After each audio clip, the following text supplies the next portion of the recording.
I think I mentioned, Hmm. and there's like name that tune rounds where it's like I go team to team. I was like, hey, give me a decade. They say decade. I Hmm. shuffle a playlist of hits from that decade. They have to name the song. There were, I forget if it was 3 or 4 Madonna songs in the mix Damn, a Madonna last night. sans. No one got it. None of it was like maybe not B sides, but not the hits. You know? Well, I forget that she was ginormous as an actress and as a musical performer, but I also forget that she, God, hot take, and I know it's all opinions, but not that Oh, great. Like, I always thought that Madonna had a better voice because when they'd say, like, when like the Debbie Gibsons, the Tiffany's, the Britney Spears, Christina, like when anybody like came up new who was like the new young female to be sexualized and objectified artist came up, they would just be like, oh, they're the new Madonna. They're the new Madonna. Or like anything in sports, like they're the next Hulk Hogan or Muhammad Ali or blah, blah, blah. But I always thought I was like, I'd hear Britney Spears be like, yeah, but she's not a good singer. Like she's dancing and blah, blah, blah. Maybe has other stuff. But I was like, but Madonna was a good singer. And then you go back and listen to him. And for me, I'm like, oh, no. I mean, she's better than Paula Abdul, straight up. But like, it's still not that good. I don't know enough about. I don't have a strong opinion on this topic. Where Yeah. it's Yeah. like I know I was talking to my I like how I sister. said that you're coming in with hot topics, Yeah, and then we we can are get like, to it. we slide into like the most like mundane. I I was talking to my daughter because I don't remember. There's like Taylor Swift. Taylor Swift's her favorite musician because Yeah. she's 6, and there's like songs where she will collaborate with someone, and I don't remember what song or who the male singer is, but we're driving, listening to this, and it was like a remix where like a guy was doing a rap verse Mm. during a Taylor Swift song. And my older daughter was like, this isn't the regular song." And I was trying to explain like what a remix is. Yeah. And my younger daughter was like, "Oh, I kind of like it." That's She's a like, podcast. and she's Glenn like, Tickle explains a remix. In every episode, you do a remix of a top 40 song. and she's like, "Do you like this, Daddy?" I was like, "Yeah, I don't actually. I don't really like the way this guy's voice sounds." She's like, oh, "Daddy, that is not nice." I was like, "I'm not saying he's bad. I'm just like, I'm not gonna. You also asked me my opinion. It was Yeah, a I'm not gonna 50-50, seek or this cat out and yeah, listen to more of his songs." Like she does. She's done a couple songs, I believe, with Ed Sheeran. That's sure. not who I mean. I was like, "Yeah, he Yeah. sings fine. You know, like not You could also not still not like the not to song. me." Yeah. But then I think I mentioned I was like, "Oh, like I think Taylor Swift sings fine." Like I Again, she's another one. Like, I don't think there's much going on as far as the singing. Like, it may be the it's songwriting, but like the first time she did SNL, and I know she was much younger, and everyone's like, oh, when she was country and she performed with acoustic guitar, I'm like, oh, and I know SNL, they sometimes say is a hard place to perform, but it's also a place they created for radio, so sound should kind of be the best. She kind of was nails on a chalkboard, but again, maybe I'm just saying yeah, music that's not for me in general. right. Even Well, though I like, that's even though I like all the pop, like I like fucking pop songs. my kids went through a real JoJo Siwa phase, Oh, and I was like, I mean, I understand that this young woman is not writing music for me, a middle-aged man, and that's fine. Like, not everything has to be for me. It's M. Night okay. Shyamalan twist reveal. But when Only they person first got she's into writing it her, for is she Glenn Tickle. she did not have a lot of songs. Yeah. So they were like, "Can we listen to JoJo?" And we'd be driving somewhere for like an hour, and it's like I can't listen to these same 5 songs on repeat, guys. It's driving me insane.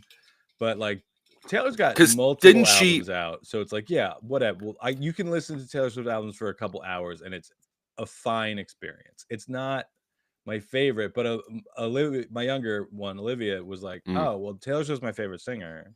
Is she your favorite singer, Daddy?" I was like, no, "No, honestly, not even top doesn't 100. crack the top 10. Yeah. Definitely, she's good. Like it's of the stuff my children listen to, Yeah. right? It is like I would rather them get in the car and be like, "Can we listen to Taylor Swift?" than can we listen to a My Little Pony soundtrack for the four Sure. thousandth time? And it's like, yeah, these are at least like songs about a person and not a horse, so I can like get behind it a little bit. She has one song called Lover that my wife months ago was like told me, she's like, oh, the song Lover sounds like Jenny Lewis song from Rilo Kiley. Yeah, yeah. And I was like, oh, I don't know what one that is. And I listened to it. I was like, it does. And then I told my daughter, I was like, yeah, I think that's my favorite one because it sounds like a singer. Because it sounds like she's ripping off somebody Yeah. that I like. Yeah. I don't think she's ripping her off, right? It's just Yeah, like, oh, this reminds me of a musical artist I like better, so I like this one. And you're like, can we listen to that Yeah, music? I keep trying to sell her on the idea. I was like, oh, you know who's, if you like this song, you know who. Let me put on some early Rilo Kiley for you, my love. Jojo Siwa is, and maybe this is wrong, and this is also another segment of over middle-aged white men try to remember pop stuff, is she came, the reason why she doesn't or didn't have a ton of music out song wise was she came from Abby Lee Miller and Dance Mom world. Yeah, she was Okay. a little girl on Dance Moms. I couldn't watch that show. Anytime Allie would watch, my wife would watch that show, I was like, this is where I draw the line in taste and like in what I'm willing to watch seeing children get abused. Yeah. And so this is not entertainment. Not for like me. I can't find it. Like Summer House, which is one of those Bravo reality shows that kind of pushes it too. Southern Charm. There's a few of those that I'm just like, yeah, I'm not. There's nothing about this. Like some of the Real Housewives, I'm like, yeah, I can dig the soap opera nature of this. But again, even those shows, when they start to bring in their children, or they start to go through some like really personal things on the show, usually divorce, and that's what usually the children are brought in. I'm like, yeah, I don't like this. I don't. That's my daughter watches so much like family YouTube stuff. She's actually kind of gotten away from it in favor of watching people stream video games. But like she Twitch. would just watch like families doing stuff. And you're like, we're a family. We could do some stuff. You want to do some stuff? But she wouldn't understand. She's like, right, but they're being followed by like a crew. And she's like, Daddy, can we do a video where we go to? I'm like, I don't think you understand the amount of work that goes into the dumb nonsense that you watch. And there's so many stories coming out now of like how horrible those situations are for those kids a lot of the time. And I'm sure it is not across the board, but it's like, what is across the board is, I was like, well, yeah, but then your whole childhood is up on the internet for anybody. And that is objectively bad. Like that can't be good. I think parents naturally are producers, as they've produced these children, and they're producing children into young adults and blah, blah, blah. But I don't think parents should be content creators and producers in the sense of entertainment producers. I think that is a really weird curation of. I think we've seen it in evidence of like child stars of the 60s, 70s, and 80s of those, like how messed up they are. That's what you're willingly doing. Like the Culkins would have had a reality show back in the 90s if that had been a thing. Well, I'm not even talking about reality shows. I just mean like no, I know, but that is shit on YouTube. But I think that is that is like family friendly reality show. Well, no, the difference is if you're doing it on television or in movies, there's like laws to protect those children, right? And making sure like they are getting an appropriate amount of the money and they are like, but this being factored in. Yeah, YouTube is a wasteland of. It'll come. It will, and some states have passed laws that are like similar. I forget the law. It was like named after a famous child star who like got one of many who just got like completely screwed over. By their parents. I keep wanting to say Buddy Hackett, but it's not. Whatever. Google it. Audience. But now like some states are putting those in place, and then a lot of these families are like leaving those states to go do their bullshit in another. And state. You know what state they go to in a primary state where a lot of this comes out of? Utah. I was gonna guess Utah because I know the one family that my daughter really likes watching is in there. But Anna was in that stage for a hot second. I hope the pendulum does not swing back. Yeah. It's getting to the point where it's like I think I might have to. Like you can't watch this because I'm fairly permissive with the stuff that my kids watch. largely because like there's stuff that I wasn't allowed to watch as a kid. And I think it's like looking back, like I wasn't allowed to watch The Simpsons as a kid. And looking back, I think that's so dumb. Um, and it's like I can't imagine my life would have been worse for having watched The Simpsons. Now I don't want to. I missed it. I'm never. The only context in which I will go back and watch The Simpsons is if my mom finally agrees to do a rewatch podcast with me. A thing I've asked her and she doesn't want to do. But I'm like, I love that. Yeah. If you will sit down and watch an episode of The Simpsons a week with me and talk about it on microphone, then I'll. Otherwise, it's like, I mean, I'll catch an episode once in a while, but I first watched it was after it had concluded, but the first time I watched West Wing was just me and my mom, and it's like one of the only shows that her and I exclusively watched together. And that I've had a similar thing of like, oh man, I've rewatched West Wing enough, but like if I were to again with my mom still being alive, because she does not like to talk politics, she does not like to talk religion, and it's not necessarily because she has uber strong feelings about it. It's just one of those like old school etiquette things. She's just like, I don't know. She's like, my dad's why? the same way. Yeah. But watching West Wing, that we watched it when Obama was running the first time, and everything I learned about politics is from the West Wing. I could put that book together. But then at the end of the series, Jimmy Smits runs for president against Alan Alda. And there was so many things that was similar that was happening in the news cycle as it was on West Wing. And I heard my mom kind of talk about some topics and some things. And I'm just like, oh, I'm interested. It's interesting to hear what your POV is. Cause of course you have one. Oh, somebody in the chat, by the way, said that it's the Coogan Law. That's what I was trying to think of. I just saw. Oh, okay. Don Veneur dropped it in the chat. It's the Coogan Law. Oh, Jackie Coogan, who was in The Kid with Chaplin, and then later was Uncle Fester, I believe. Yeah.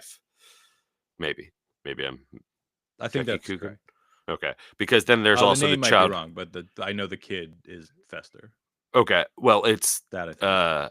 Because there's another child star that was part of like the Our Gang around that time. The guy who ended up playing Perry White in the 70s Christopher Reeve Superman. So I might be misremembering my old silver screen silent kid actors. I think I remember learning that fairly recently. I thought so too. I thought that's why he was. Chaplin's kid is Uncle Fester. Well, there's Jackie Cooper, which I think is Perry Coogan, White, I know, and Coogan. Okay. Coogan's Law. I mean, you and I as comedians have both like used our kids and stuff. Yeah.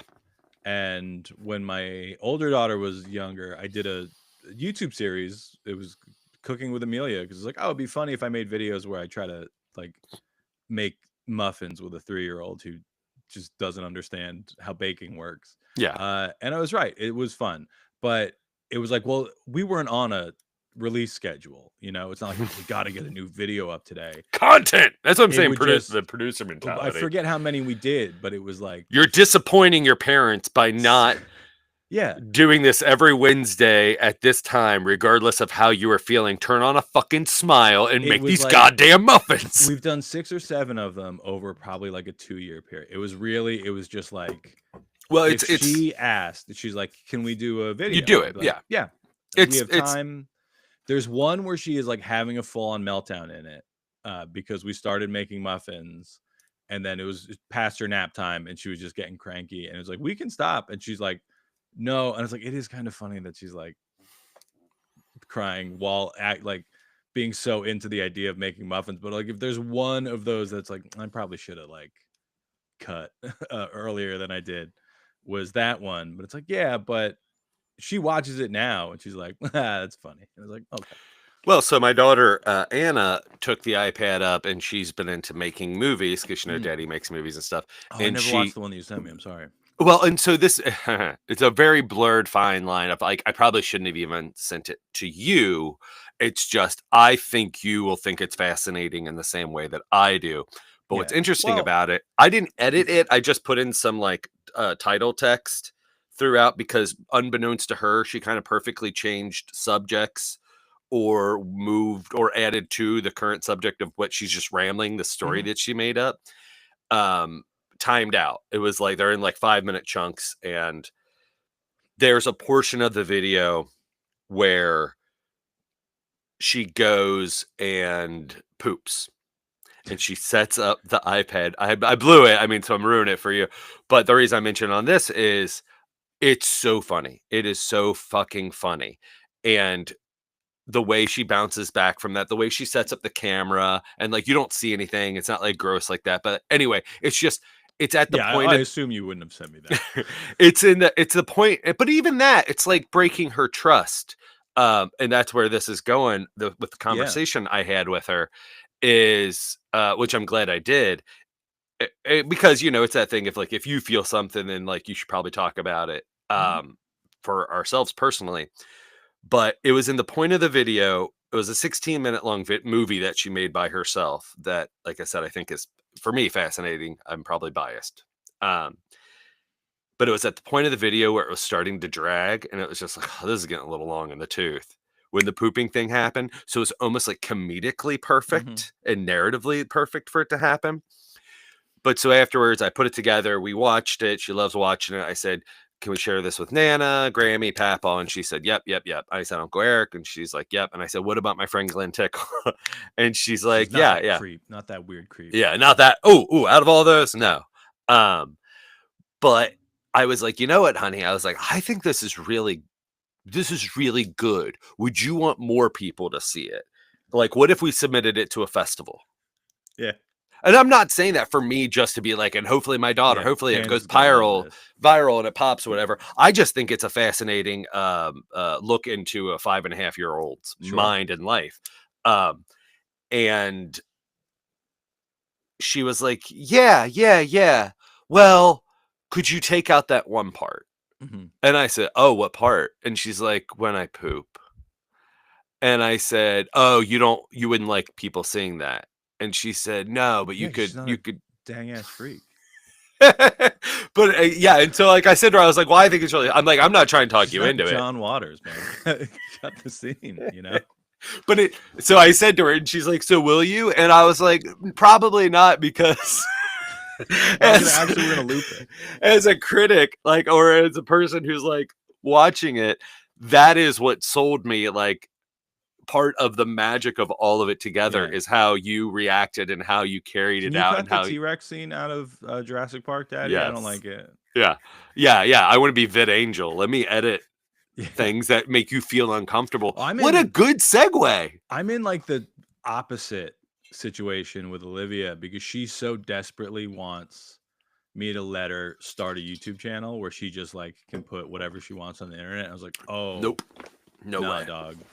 And she made the point. She's like, well, you did the cooking videos with Amelia, and I was like, right, but that was before anybody was watching anything Daddy did. Not that I'm like widely famous now, but it's like there's a lot more people watching stuff that I put on the internet these days, kid. And like Amelia's now old enough from those videos that's like, yeah, I mean, you might be like, oh yeah, she still looks a lot like that, but it's not. It feels like a different kid at this point. The one compromise I did come up with them because they both will like watch these streamers playing games. I was like, if you guys want to do that where you are not on camera, I will help you set that up. I will play games with you. I will do that with you, but I'm not gonna put up a bunch of videos of my kids online anymore. Um, It's the Bluey voice actor thing. yeah, It's the Mike Birbiglia who's like, I was posting pictures of but I'm also my not gonna family. like Michael Jackson it and make them wear a mask in public. Like Right. it's uh You know, the Olivia. Birbiglia cab story thing No. where he's like, I was posting pictures of my kid, uh, not even think about it, like on Instagram. He's like, until one day my wife and daughter get in a cab in New York City, and the cab driver knew who they were. Yeah. And he said it made them feel very weird. Yeah, it would. Yeah. But she wants so much to just be like famous, and she talks about it all the time. So she films stuff, same thing, like on her tablet. and I showed her how to send them to, like, here, you can send this video to Mimi, whatever. And she's like, she will talk about it as if Mm-hmm. she's got a channel. She's like, oh, so many thousands of people like my last video. And I was like, oh, that's great, sweetie. Um, but I do, so on Crime League, there's a joke about potty training her. And she watched it again recently. She's like, I cannot believe you told everybody that it took me a year to get potty trained. And I was like, well, yeah, but it did. Like, I promise I wasn't making that Yeah. up. And she's like, it's embarrassing. I was like, it's a little embarrassing, right? Like, this, I was trying to like explain myself where I'm like, this was a calculated decision on daddy's part. I was like, okay, kind of embarrassing story, but I didn't include the part that is truly embarrassing for you. I cut that part from the Mm-hmm. special, because I looked at it as like, okay, everyone has been potty trained, like it's a process. Mm-hmm. Everyone, like, it's a little embarrassing. We also, everybody forgets, unless they have it weirdly documented, which in this day and age you might, how long it's taken anyone to be potty trained. Like, do you know how long it took for you to be potty trained? Apparently pretty quick, only because I asked, like, while I was working on this joke. Because your mom talks about it in like platitudes Well, and my like mom told me, she's like, well, we potty trained Brian, my older brother, and then the rest of you just kind of figured it out. oh, And I was by like, example. sounds Nice. like you guys were phoning it in. Yeah. Um, Sounds like you guys got lucky. yeah, she's like, I don't think it was like a big process. And so the joke is like with my older daughter, it was pretty quick, right? Like, Yeah. we did the thing of if you use the potty, you get a piece of candy, and then Yeah. it Incentive. went pretty smoothly. Olivia didn't care. Like, we could not figure out what she wanted, so it took a really long time. And I'm like, yeah, it's a little embarrassing. You're right. I'm not negating your feelings about it, Mm-hmm. but it is an embarrassment that I'm comfortable putting on you, my child. Where Do you there's regret it? Do you regret it now? no. Okay. I also think I made the right call. The joke is longer than it is on the special, Mm-hmm. because there's the longer version of the joke. I'll just do it for Yeah. the audience's benefit. It is, again, it's a little embarrassing because it is about, she has an accident. While she's like, the long process of potty training, she has an accident. I can tell she's a little embarrassed. I was like, sweetie, it's all right. Everybody has accidents Mm-hmm. sometimes. And she goes, even you, daddy? And I was like, yeah, daddy's had accidents before. And then she just started telling people that I like pee my pants all the time. And I, like, she would just walk up, like, I bring her to my in-laws, and she's like, did you know that daddy pees his pants? And it's like, all right, sweetie, I don't know that we need to be leading with that when we're making new friends or whatever. But to, like, the joke is at my expense ultimately, of like, yeah, Mm-hmm. I'm the one being further embarrassed because I have a then 3-year-old or whatever telling everybody I pee my pants. But it's like that. I don't want to. Yeah, you created a bully by Yeah, just like trying to connect and like relate to her. I don't want to put on a comedy special that I'm hoping a lot of people watch a story about my daughter having an accident, like. Yeah. But again, like, there's a joke on there about her breaking her arm, and it's like, well, yeah, accidents happen, uh, but it's not like, I don't think it's embarrassing to break your arm. It's embarrassing to pee your pants, right? Um, What if either of your children said, "I don't want you to talk about me in your comedy"? Would you honor that? I would probably honestly try to, like, find exactly where the line is. I'm like, I'm not, because my older daughter's 12, right? Amelia's 12. It's like, we're coming up on the age where I'm sure everything daddy says and does is going to be embarrassing. I'm like, well, I'm not going to pretend like I only have one daughter. Like, I'm not going to, Mm-hmm. like, I'm not going to act like you don't exist. I might, I will agree if they're like, don't talk about like specific things that I do. I was like, okay, yeah. But like the potty training thing, the joke is about me. It is Mm-hmm. just, while we were potty training, here's the things that I was doing. Here's how it affected me. Uh, so if there's, I'm trying to think of like what the 6-year-old equivalent of that is. I mean, it makes sense to me because, again, you are not shaming or making fun of or ridiculing your daughter for it Yeah, taking longer to potty train. You're just like, it took her long, it took her a good long time to potty train. And one of the things I did to comfort her a time she had an accident was I yeah. said this. The joke isn't even, I mean, the one that's on the cut of it that's in the special isn't even like, oh God, I can't believe it took so long. It was like, oh, it Yeah. took one kid like a week. It took one kid almost a year. Like, Yeah. the difference is what is interesting about it to me. If I had one kid and it took that one child a long time to potty train, I was like, I don't know that it would have stuck out to me. I was like, oh, that's how long it takes. This is my So like, whole experience of potty training children. Is it takes 6 months or whatever. yeah, with that's what I said. Most people, unless there's it was really quick or it took a long time, or there's like a story to go with it, most people don't have any idea how long it took for them to be potty trained, Yeah. or anyone. But like with my wife Allie, I've said she just like talk about me as much as you want on stage. You can talk about if it's going to be certain specific personal or arguments or whatever. I'd like you to run it by me. Just don't ever call me a bitch. Yeah. And I think Can I? similar, yeah, you are allowed to. You get a free pass. Allie, All Daddy-O Allie, I would shows. never. She ain't listen to this. Like, even if I died, like in an accident tomorrow, and she's like, I need everything of my husband. What's that? Oh, Daddy-O? It's 2 I don't like hours? that Glenn Tickle. They don't play the theme song until like 50 minutes in. Like, that's, oh, jeebs. I think let me double check that I even uploaded it. Yeah, that you downloaded. But I think that to me is that same line again until I'm told. And actually, this is kind of a good story that goes with this. But like talking about kids, I'm like, man, having kids is tough. Being a parent is tough. Yeah. Then trying to be a good parent, like it's hard, and sometimes they are infuriating. I'm never like kids fucking suck, like, and kids are stupid and blah blah that's blah. all comedy was in the 80s. It was just dudes complaining about their wives and kids, and it's like, I'm not gonna do that. I like them a lot, actually. Like, I talk about them a lot because they are the biggest part of my life, and it's like and I mean, we've talked about it with everything else. It's like everything that I talk about on stage is ultimately just I'm talking about myself, right? But I live with my wife and children. I see them a lot. I care about them very much. So it's like, yeah, they're usually what I'm thinking about. So it's like, oh, all right. If you were just to go up there and rag on them, it would be like, man, are you waiting until you get more famous and then you can leave them? Like, are you like, what is your goal? I've seen that play out. Oh yeah, in like special to special for people sometimes, where it's like, again, not to bring him like Louis C.K. his earlier stuff where he's like talking about his wife, and then you find out he's divorced, and it's like, fucking yeah, man.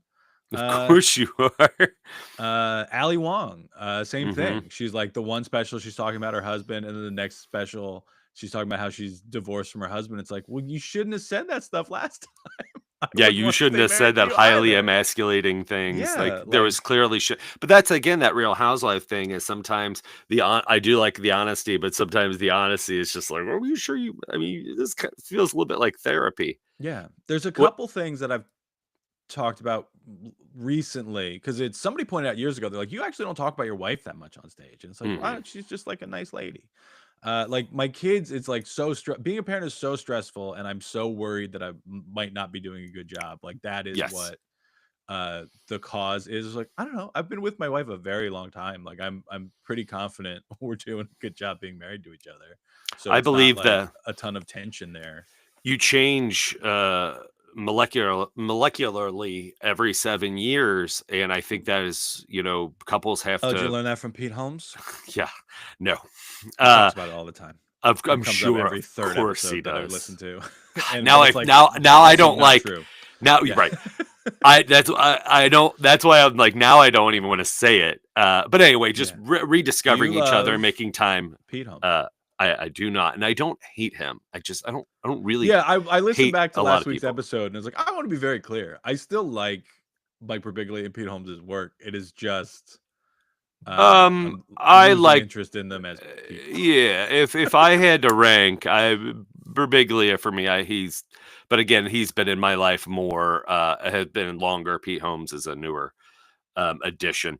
So Anna, to talk about just having a conversation and her starting to express things that not just in a whiny way of being upset is last Friday before I had to leave to Terre Haute. My mother-in-law is watching the boys, and they're about to be 17 months old.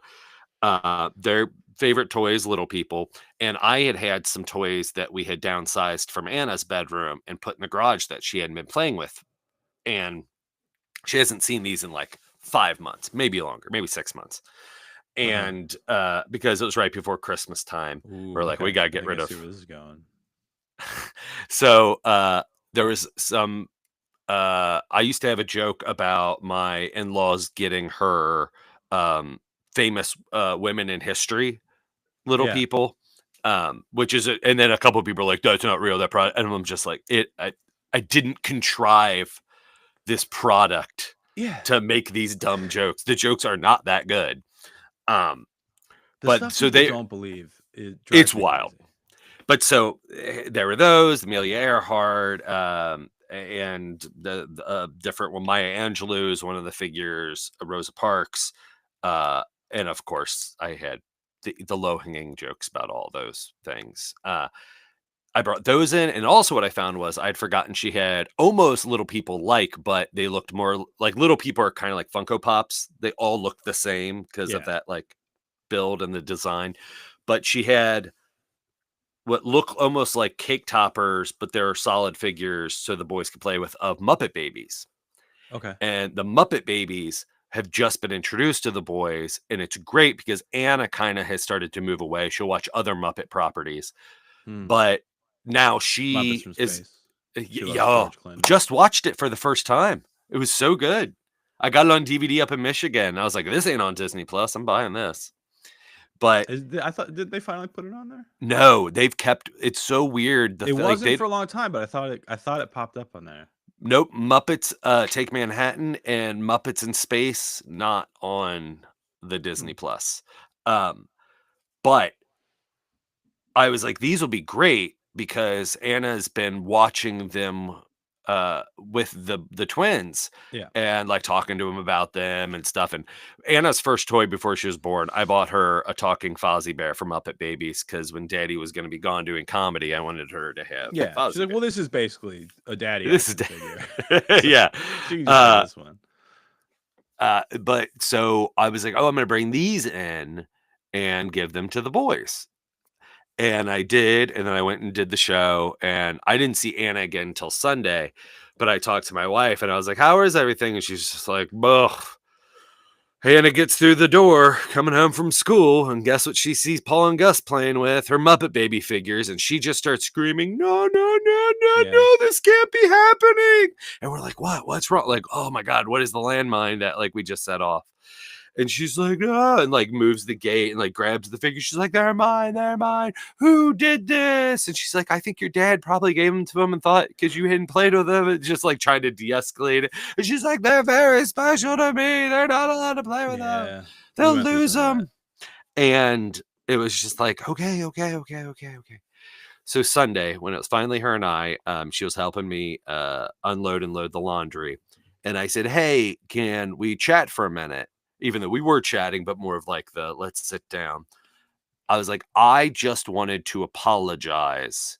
And again, this is Anna on Adderall, which is we're having a focus conversation, which surprised me. She's not like bouncing off the wall looking, trying to get out of this.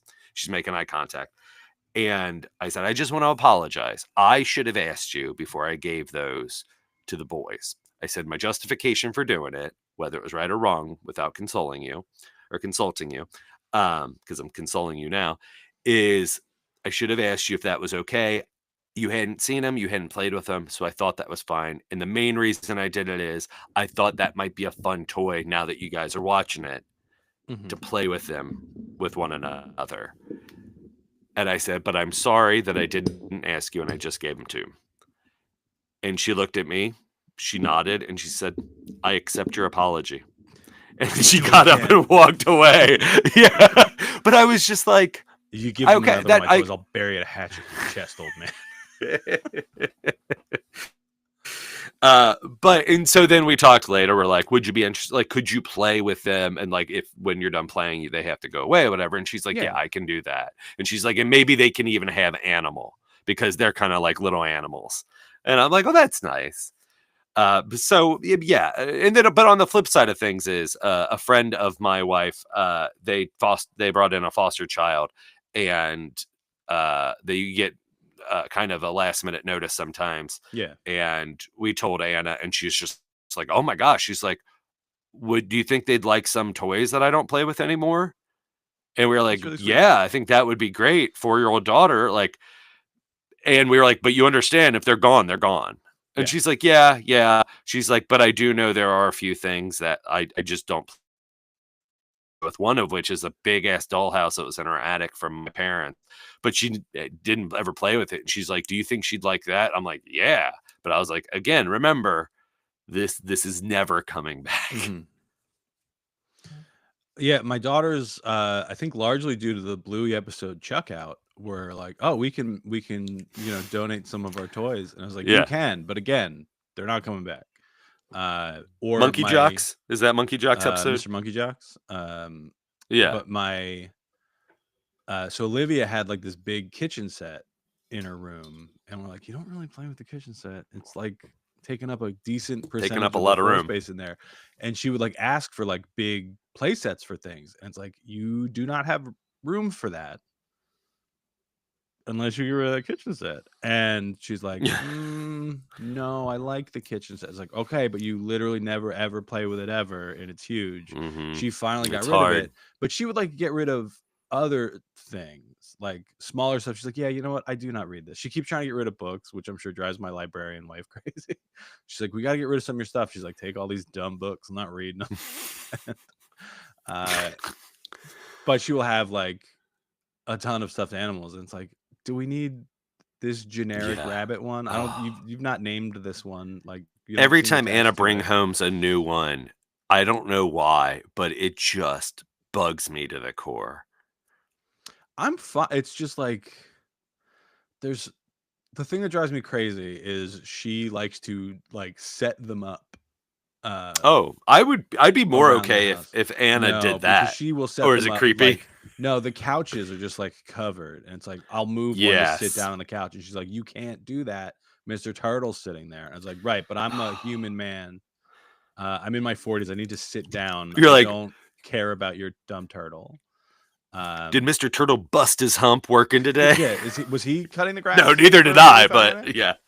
Yeah. And Did he just do a show for the elderly at a senior citizen's home just so he can make $200? Yeah, that was a great gig. I had such a good time this weekend. Shout out to I do not remember the Encore, I think was the name of the Central Jersey retirement community that had me at their early Mother's Day brunch. I was joking. Oh no, you actually? Yeah, I did one Sunday morning. It was 10:30 in the morning. Oh, how far off was I on the pay? A little low. A little. Okay. Not much. Then it's yeah, but okay. It was a couple hundred, but yeah, it was I like, my wife and kids were still asleep. I woke up, drove to Central Jersey to tell jokes at a brunch gig. Yeah. And my wife and I will constantly talk about how old people love me, because it's objectively true. You're their grandson. It's the Steve Martin Born Standing Up thing, where he's like, oh, like I when I was like a hippie, and all these like older conservative people were like really into my jokes, like, oh, I remind them of their son. And it's like, that's got to be it. Like, I had one really rough retirement home gig pretty early on, but like every other time I've done one, it's like, yeah, surprisingly fun.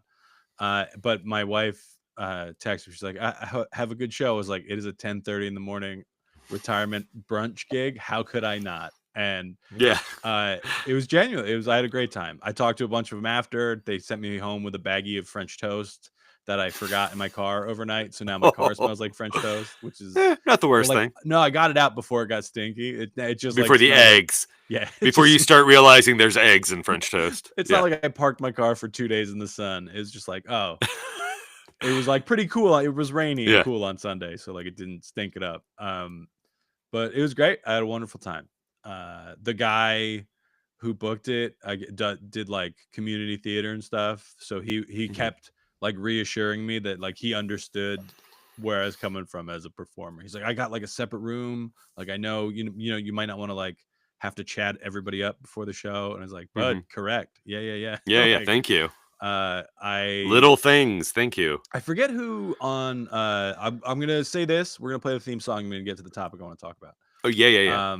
I forget. I don't know if the theme song has anything to do with the topic though. So I apologize in advance. I forget who originally said it, but I think I saw comedian Jim Tooze who we should have on. I think it just had a special come out or is coming out soon. And it was like don't, if you eat in the room where you're performing, you're gonna have a terrible show. And I thought back to like all the times I had sat there at a table with an audience, like eating dinner with strangers before the show, and it's like, yeah, I think he's not wrong. Yeah, I think if you like, I think they meant specifically before the show. Like if you are there chatting everybody up over dinner and then you have to stand up and talk for an hour, at least the table that you've been talking to doesn't care. They don't. You're just a guy now. Like you're not. Yeah. Ryan Hill always had a weird thing at Steel Stacks because he came from like working in theater before that. So he's like, oh, performers have to be backstage before the show. You can't be like mingling with audience. I don't want the audience to see the comics before the show. It's part of the magic. And I'm like, that's dumb. I don't care. Like I'm not gonna. I don't respect that rule. I don't care, but I don't. Maybe it's because I come from theater as well. There isn't, and maybe it's all personal perception, but I do feel there is an energy shift. It genuinely gets problematic if you have like a showcase and there's 10 comics and everybody is in. Yeah, when it's a clown car. Everybody's out there talking to everybody before the show. Then it's just you're wrangling cats trying to get everybody to break a conversation to go backstage so we can start the show. That I understand. But typically those clubs, as long as weather permits, or even if not, it's kind of like Comedy Cellar situation where all the comics are kind of hanging outside. Yeah. Like when we go to the Roxy Theater in beautiful Minerva, Ohio. Yes. On May 16th. Gosh, I hope there's more the Daddy-O tour than 10 people. Yeah. I don't think if people see you and I walk it, like we don't need to be hiding their backstage, like minds. Goblins. Like I don't think it matters. You know? When I did What about show shirt or jacket or whatever, like attire? Do you like to then right before you perform change a little bit so it's not the same thing they just saw you in, or any thoughts of that? Oh, I don't care. Okay. I mean, I don't. If it is a show where I'm wearing a suit for it, I don't want to like drive 4 hours in a suit. I would rather just bring it. Yeah, I like to change. Yeah, and put it on, or as we've talked about, like hit a Planet Fitness like half an hour before. Like if I'm driving 4 hours, I will drive 3 hours, find a Planet Fitness between me and the venue, stop there, hit the wash those nuts, whatever, wash them nuts, get dressed, and then go to the show.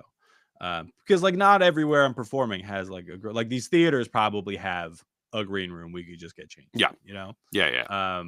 Not everywhere does, and I don't want to get changed in the bathroom at the venue and have people come in and I'm standing there in my boxers or whatever. That kills the mystique, you know. I don't love, and I don't have like a bunch of here. I'm sorry. I'll just say this quickly and then we'll get to the theme. Pre-show rituals. Like I just don't love like having people watch me while I either write my set list or do what I need to do. So I do like to have just like a little bit of, whether I just like step outside or something, just some mental time to myself. I like a little quiet time. I don't have anything goofy. But that's always like, I don't, everyone it's like, oh, do you need like a couple minutes to yourself? It's like, I just want to be left alone always is kind of it's not, I don't, you're like, but that's not a, I don't need it to perform better. I just want you to stop talking to me, guy at the venue I met 10 minutes ago. Like I don't, telling me all of your opinions about everything. It's like, and or how like maybe you could try this joke. If I have to use this as a cover of like, oh yeah, I really need like 20 minutes before the show. Oh get in the right headspace. It's like I just want to sit and play Dr. Mario for a little bit. And before I work. Yeah, it is weird because it's like we work, you know, an hour a night, but it's like I'll address after. Anyway, here's the theme song.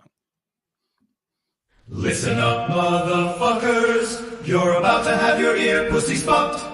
If you want to hear about clean comedy, then you cockbags and cunts are in luck.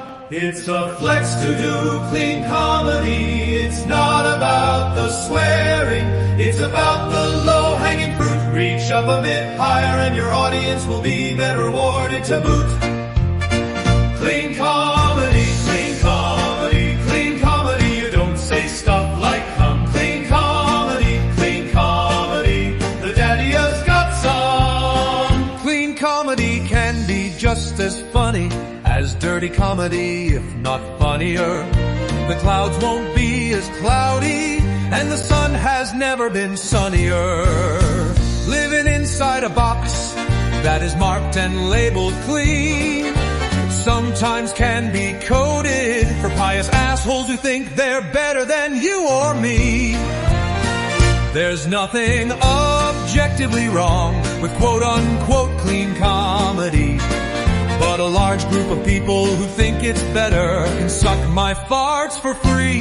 Just to be clear, the written, sung, and expressed opinions in the song are those of Daddy-O, Ricky Glore, and not of Glenn Tickle, who famously has a massive dog. Clean comedy, you don't say stuff like This might be my favorite one. Also, I endorse all that wholeheartedly. So that. Okay. I just didn't want to put words or songs in your mouth. I like that you, when we brought up the theme song 20 minutes ago, you're like, oh, I don't know if it has anything to do with the topic. And this is a rare occasion of like, I have something I want to talk about. You knew what it was because I texted it to you last night. Yeah. What I want to talk about. So I put on Threads yesterday. I will just read it verbatim. I wrote, fans of clean comedy, : punctuation is important. What do you, with asterisks around it for emphasis, actually like about it? I'm trying to figure out if there's something more to it than not wanting to hear swear words, right? So that is one tweet in what is like or thread in what became a pretty long chain of threads. I'm not going to get into all of the other ones. The next one, the first reply to my own message was, I primarily work clean. I have a, dare I say, popular dry bar special. Just hit 1.4 million views. Thank you very much. But I've never been comfortable being marketed as a clean comedian, and I'm not really sure why. I'm always happy to work clean when asked, but clean means different things to different people. And then I included the link to my dry bar as like evidence Point of that reference. I know what I'm talking about. You know? Yes. I don't think a lot of people saw the second part of the message.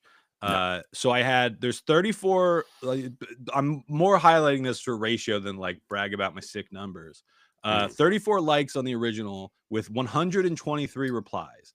Typically on social media, that is not the ratio you want on your material. Like that's usually when someone says something dumb and then everybody is pointing out how dumb they are. It's spiraling in the comment section. I read all the replies, right? It is people just answering the question. No one's like, oh, you dumb. Now, some of the people did drive me crazy, as evidenced by the trademark petty bitch ass text that I was sending you last night, because some of the replies miss the fact that I am one, a comedian, two, a good one, and three, a guy who primarily works clean. Or your most notable thing to date. Yes, absolutely. Glenn Tickle produced, started his own record label, and dry bar comedian. Yeah.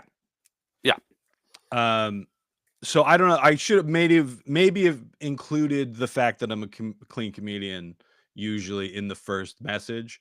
So some of this is just people are only replying to that one question without the full context of who I am. And welcome to clickbait culture. That's what was driving me nuts, because like some of the replies were people that are like, well, I don't only like clean comedy. And it's like, well, then don't answer the question directed at people who do. Like there's chocolate, there's vanilla. I don't like swirl. Like what you're saying people is who only like chocolate ice cream. What do you like about it? Is it just the chocolate? Well, I like strawberry ice cream, and it's well, I don't care. That's not. Well, I can't eat ice cream because I'm lactose intolerant. Yeah, that doesn't help me try to figure this out. It's similar to the thing I did a while ago where I was asking, like, if you're familiar with my comedy, how would you describe it? Like, how do I market myself? Pete Lee just did a great interview with Stuart Goldsmith of the Comedian podcast that they recorded at South by Southwest. And they talk about this specifically because Pete Lee was like, when I was starting out, especially when you're doing stuff like he was on Last Comic Standing, and like America's Got Talent, all those shows, they're like, producers just want a 1-sentence description of you that they can give to the audience, right? I think he used an example where he's like, oh, like, I'm a transgendered Iranian woman, like, Yeah. that's my whole deal. Like that, I'm like, I'm a middle-aged white guy. That does not set me apart from most other comedians in a meaningful way. If I tell people I work clean, that does set me apart, but I don't want that to be why people are seeking me out. But you know why. You know why you don't like that. You tell me why I don't like it, then. I think you've sorry, I'm not trying to tell you why, but I feel like you I feel like you've told me. Right. But so that's the answer of why you don't.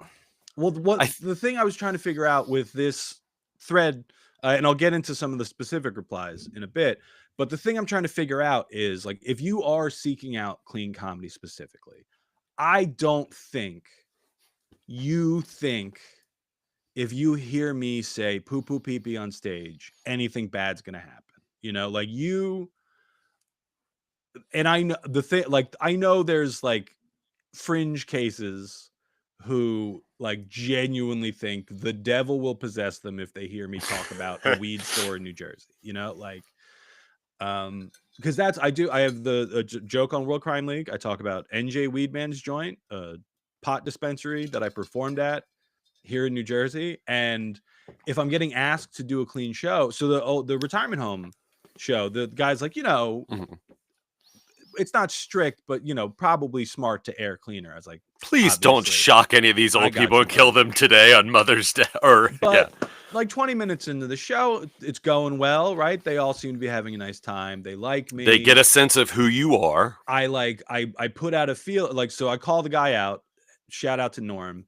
I was like, hey, I know we talked about this before the show, how you wanted me to be like really filthy and like really push boundaries. Would it be okay if I do a joke about a plant that's legal in New Jersey and not all states? And before he said anything, the whole audience is like, yeah, they obviously wanted. They're waiting for it. Yeah.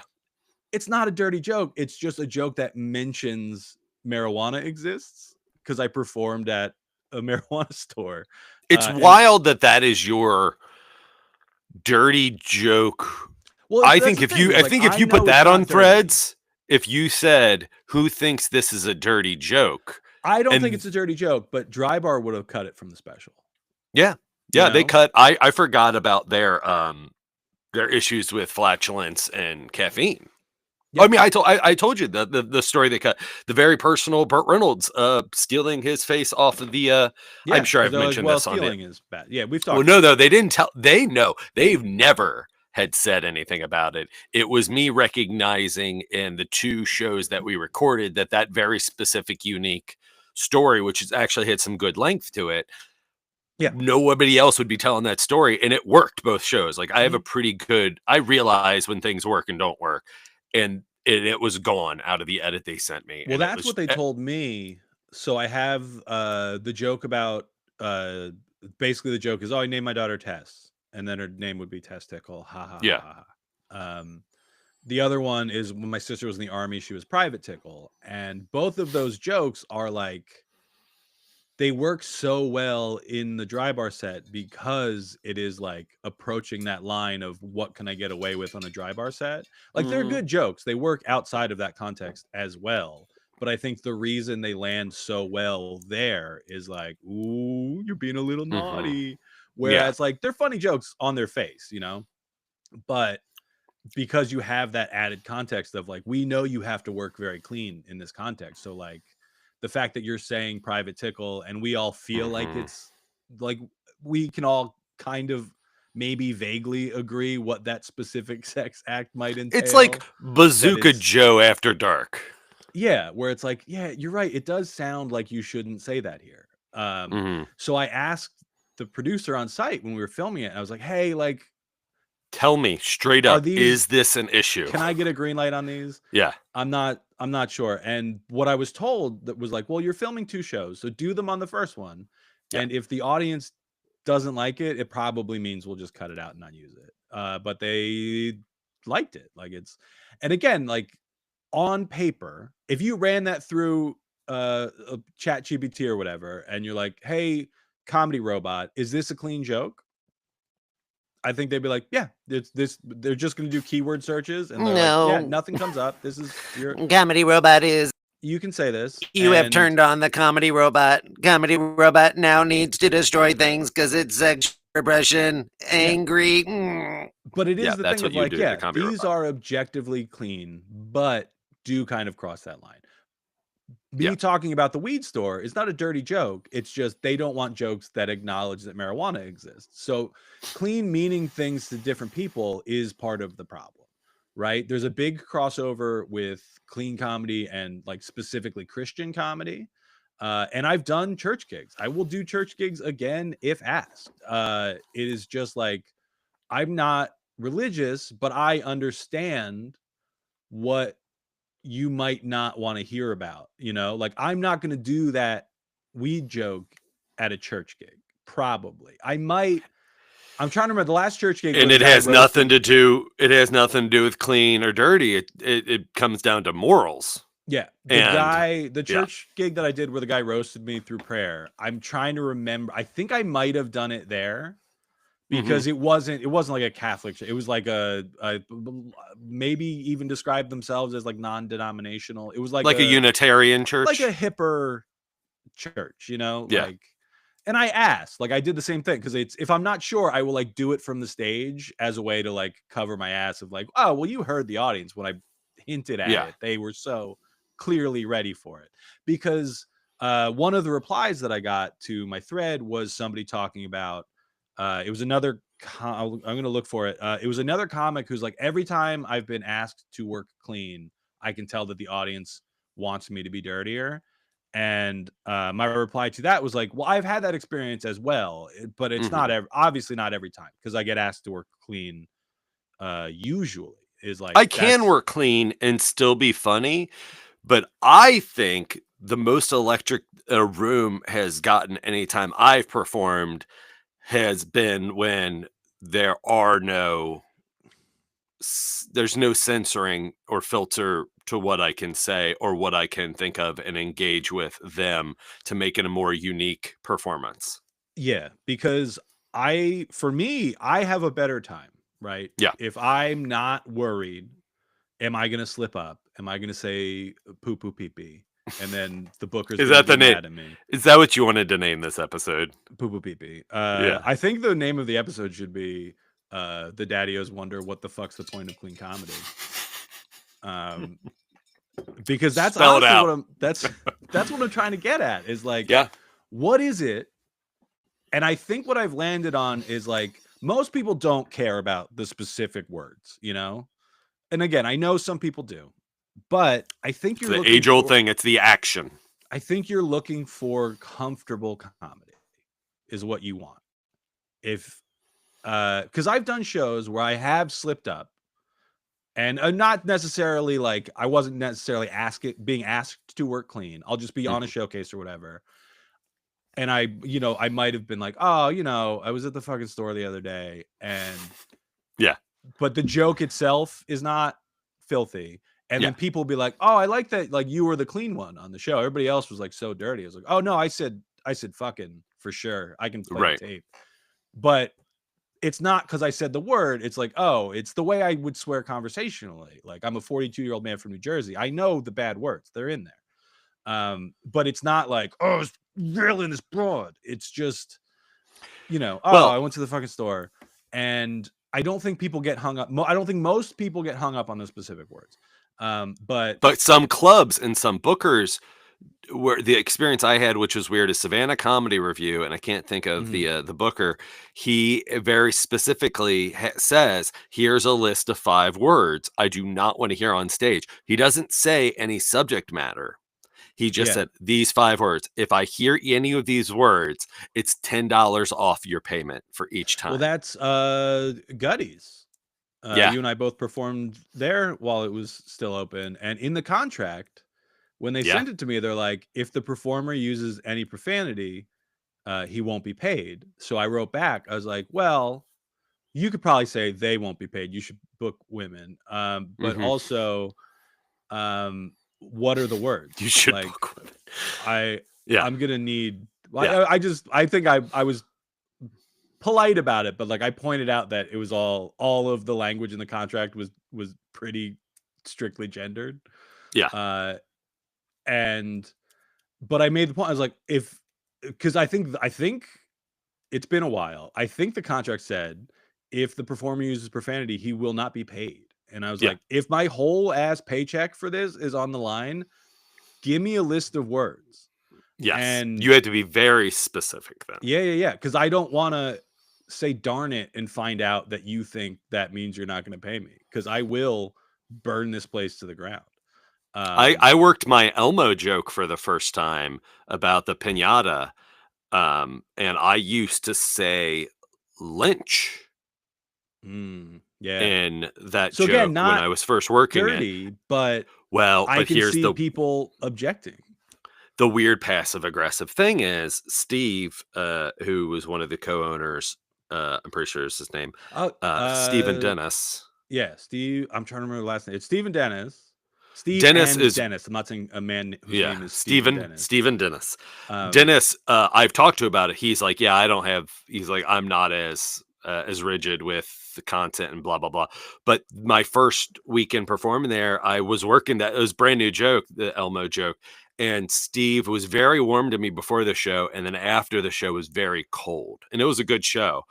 And the next day before the show, he was cold to me again. And I just said, hey man, it seems like you're not too friendly with me today. And that happened. I feel like that happened after the show last night. Was there something that I said that you'd rather I not say on stage? Yeah. And he's like, well, I'm glad you mentioned it. He's like, that Elmo joke. And I'm just like, okay, too dark. And because I was like, I can not do it. It's just a new thing I work on. He's like, well, you said lynch. And he's like, I just don't like what that evokes and blah, blah, blah, and hate crime and this or whatever. I was like, Yeah. okay. Yeah. I mean, for me, it was the juxtaposition of it's Elmo, an Elmo pinata and lynch, like just that. I was like, but yeah, no harm, no foul. I was like, I'll change it. He's like, oh, great. And then he was awesome for the rest of the time. Like, then he was super friendly. But I was just like, what a weird way to handle that as your club owner, almost like he was suppressing wanting to say like what his standards were for the club.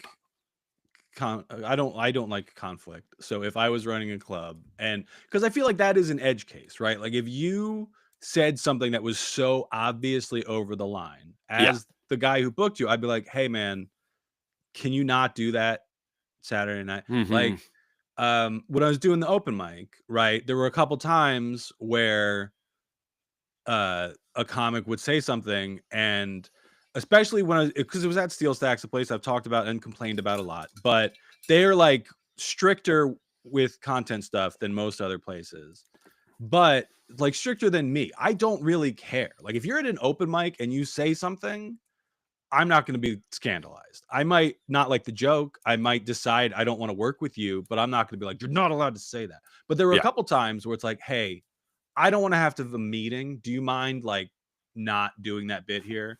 And it's not like, hey, I'm telling you what you're allowed to say. It's just like, but I honestly, I don't like the joke. I think the joke sucks, but that's not why I'm saying that. I'm saying this because like, if I get a phone call tomorrow that somebody complained, I don't want to have to defend your shitty joke. If it's a great joke, I already know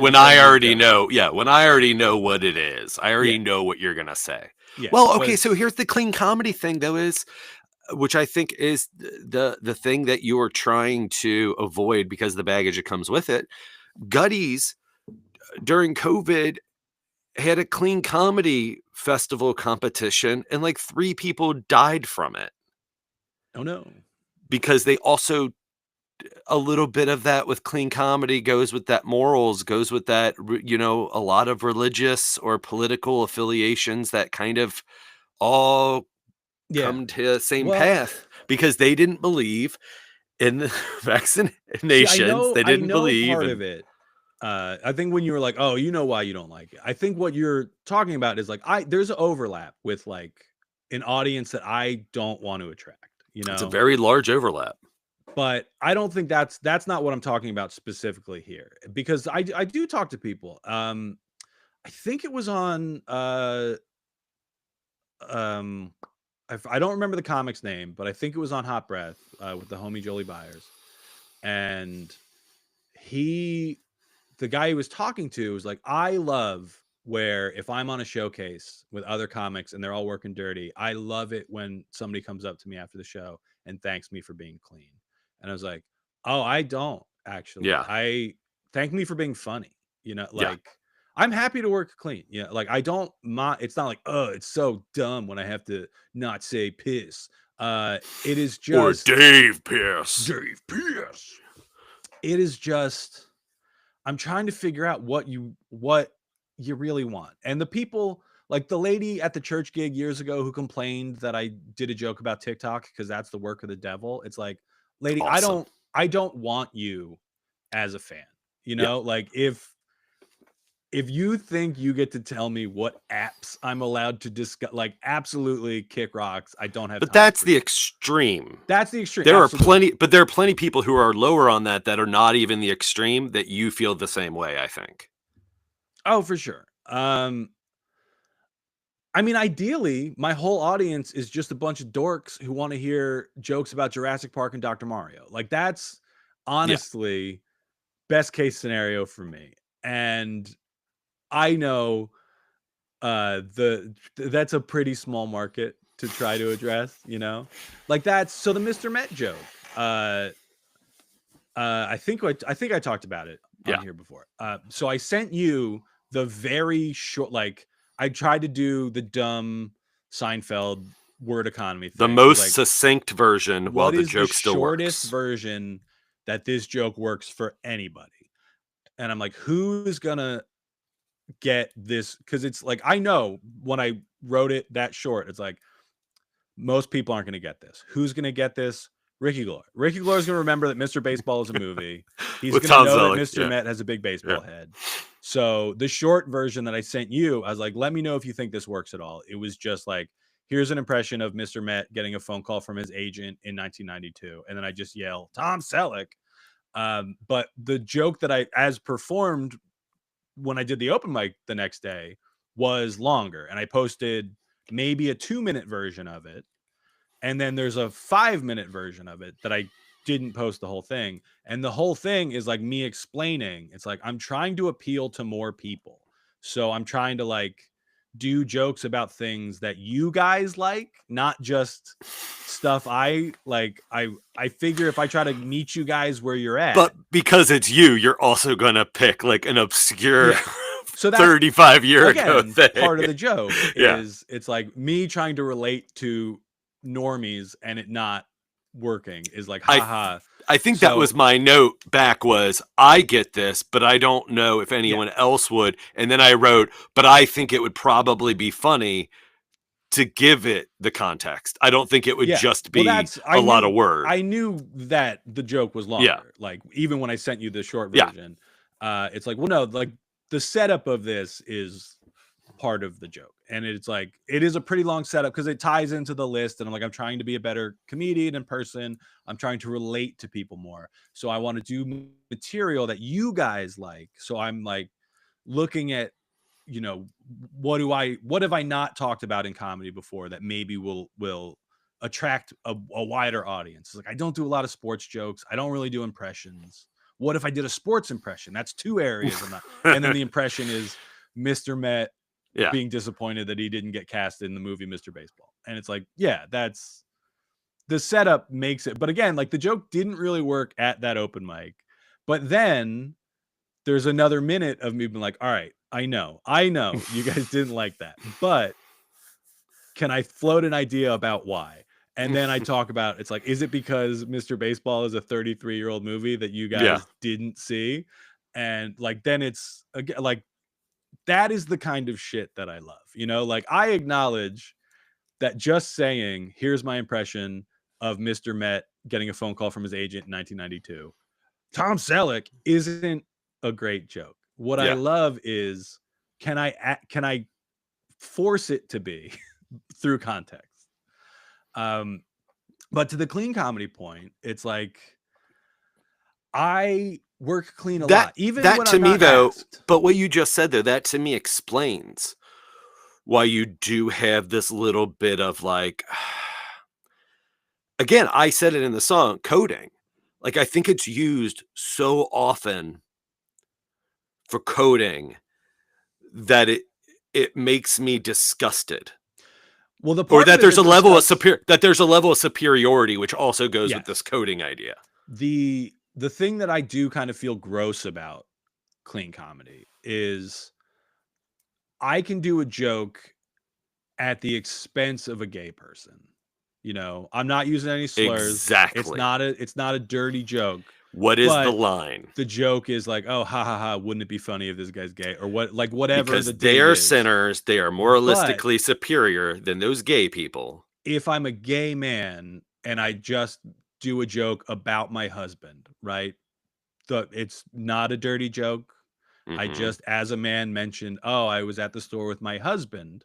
Oh, A he lot has of the clean comedy He doesn't have fans, heterosexual sex. He has homosexual sex, which some is of a the clean sin. comedy fans are going to object to that. And Fortune Feimster has talked about this, Mhm. where she will have people complain about her shows having like too much gay. She's like, I just mentioned that I have a wife. Like, that's the whole. And it's like, And that yeah, was too much. that's what sucks, because Fortune works clean, I Yeah. believe exclusively. And it's like, yeah, that sucks. That's not, I don't want that audience, right? If you, just the thought that gay people are existing in the world, if that bothers you, please find another comedian to enjoy. And I know that overlap is probably bigger than I'm comfortable with, but I don't think that's everyone who's seeking out clean comedy. So again, the bigger question I'm trying to figure out is like, why? Like, so what, who are those people? I want to find the people who are looking for clean comedy for a reason that I don't think is yucky. And I know they're out there, you know, and a lot of the one specific reply that I was talking about Mhm. is comedian Keith Graber. Keith, I don't know where you're from. I love your headshot. You look very happy and bald. Just gave him a follow. But he's the one who said, every time I'm asked to perform clean, it's obvious that the audience prefers dirty material.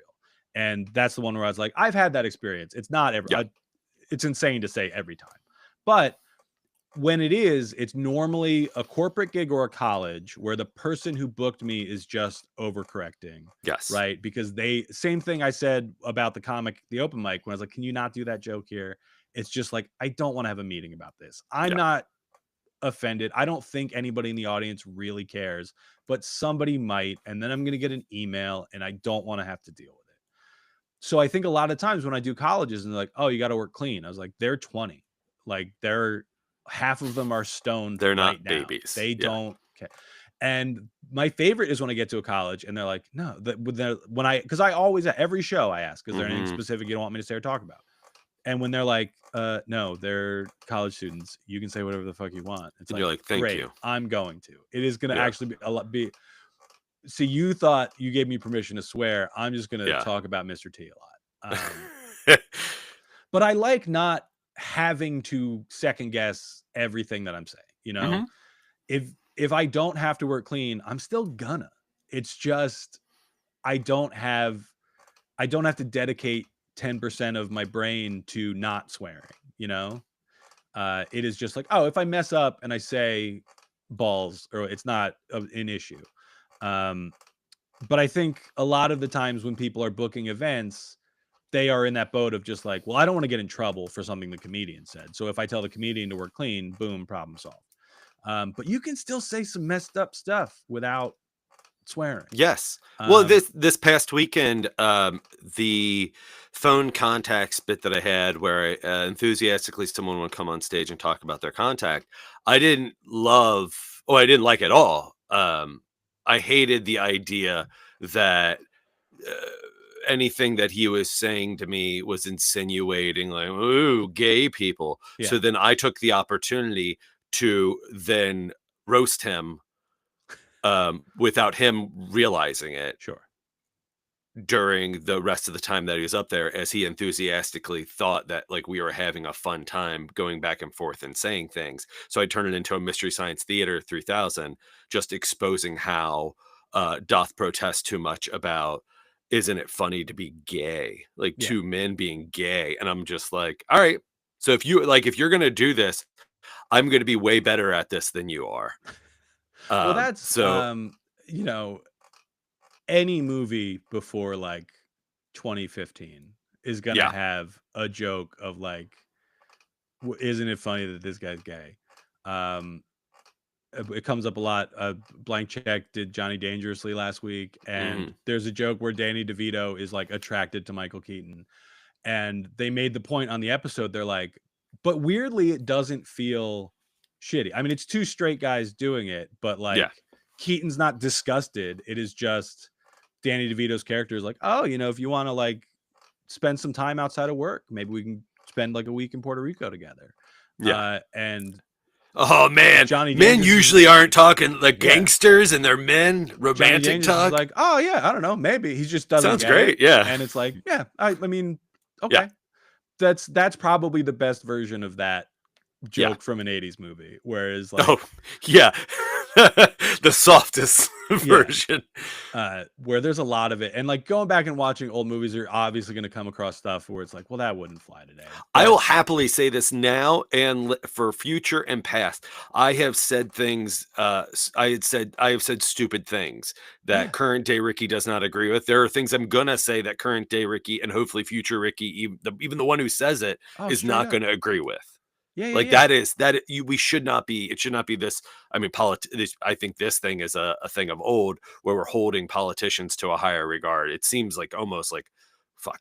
I Who did can we a- find that does I what? did a podcast Monday night because I put I made a You put out picture of me feelers. holding one of the chickens of like, let me do your podcast, and I just throw it up on Instagram whenever I want to do podcasts. Yeah. And it wasn't like one I was familiar with. I don't remember the name of the show. Dave Hodge, he's a comic in Jersey, was the one who reached out, had me on. I had a great time. All the guys on that show clearly do not work clean. Pretty quickly when I get on the call, it's like, oh, I'm actually Not they are comfortable saying with some this. stuff I'm a little uncomfortable with, but like not enough that it's like, oh, you know what? I'm actually gonna bail. And honestly, part of that was I was having a tough time getting my kid to finish her homework, get ready for bed. So I kind of lost track of time. I got on the call late. I felt bad. So it's like, oh, I already messed up. I'm late. I'm just gonna like play along. I stuck it out. I ended up having a great time talking to these guys Mhm. who were all obviously filthier than me, a guy whose whole day yesterday was spent talking about clean comedy on the internet. But I had a nice time, and it was like, well, yeah, like I don't care. Like if somebody is being dirty, that doesn't turn it off for me. But I did the show and they were talking about it, and it's like, oh, is somebody gonna like pull a clip of something one of these guys say, and then my face is Mhm. there, and they're like, oh, Glenn Tickle I obviously don't. And I did a radio show in college that like I think my friend who I was like third chair. It wasn't my show Mhm. right now. I would just come in sometimes. But we would do it at like 6 a.m. on Saturday mornings, and I was 19. I'm Yeah. sure I said some stuff, but also like it was on the radio, so we had to be FCC compliant. And it's like I don't want to listen to those tapes, but if you do, it's like If you're the if history somebody of finds Matt's box of tapes from college, and he's like, oh, we got Glenn saying a thing. finally. Like I don't stay up at night being like, I hope those tapes. No. I hope those tapes never start. Because if I say so, I'll be like, oh yeah, you know what? I agree. I should not have said that then. I would not say it now. I'm sure I've said things on this show that I probably, Yeah, I if have a someone was supercut. just like, That I'm putting together to destroy you, Superman style. you're like Ricky, how many times would you guess you've said the N-word on Daddy-O? I'd be like 0, like negative. And you're like, you'd be Right. surprised. It's just you've like not a good audio, like deep fake. you Yeah. just like connected syllables. When you think I start recording for the show is actually significantly later. Oh, that's a different story. Okay, so there's two ends of the spectrum. There's bad boys of comedy, Yeah. anti-woke comedies, and then there's clean. But the two do meet in the middle with toxic masculinity. Sure. Both sex can like the clean comedy for the moralistic reasons, but they also like the anti-woke, sexist, just in your face taboo. Same show, Saturday, opener Kim Sherwood comes off stage. He has a joke about being colorblind, and he says it's the only disability where people make you prove it. Like if you tell someone you're colorblind, they're like, "Oh yeah, what color's this?" And he's like, "With no other disease," and he mentions a couple things. And he doesn't love his, I can't think of what it is, Crohn's. He doesn't love the end of that. Like, hey, shit your pants, you got Crohn's. He doesn't love the end there. So even himself, he's not happy with where it's going, but he's constantly trying to tweak it and work it to get a bigger punch at the end, because it kind of fizzles unless you do something extreme like that. Sure.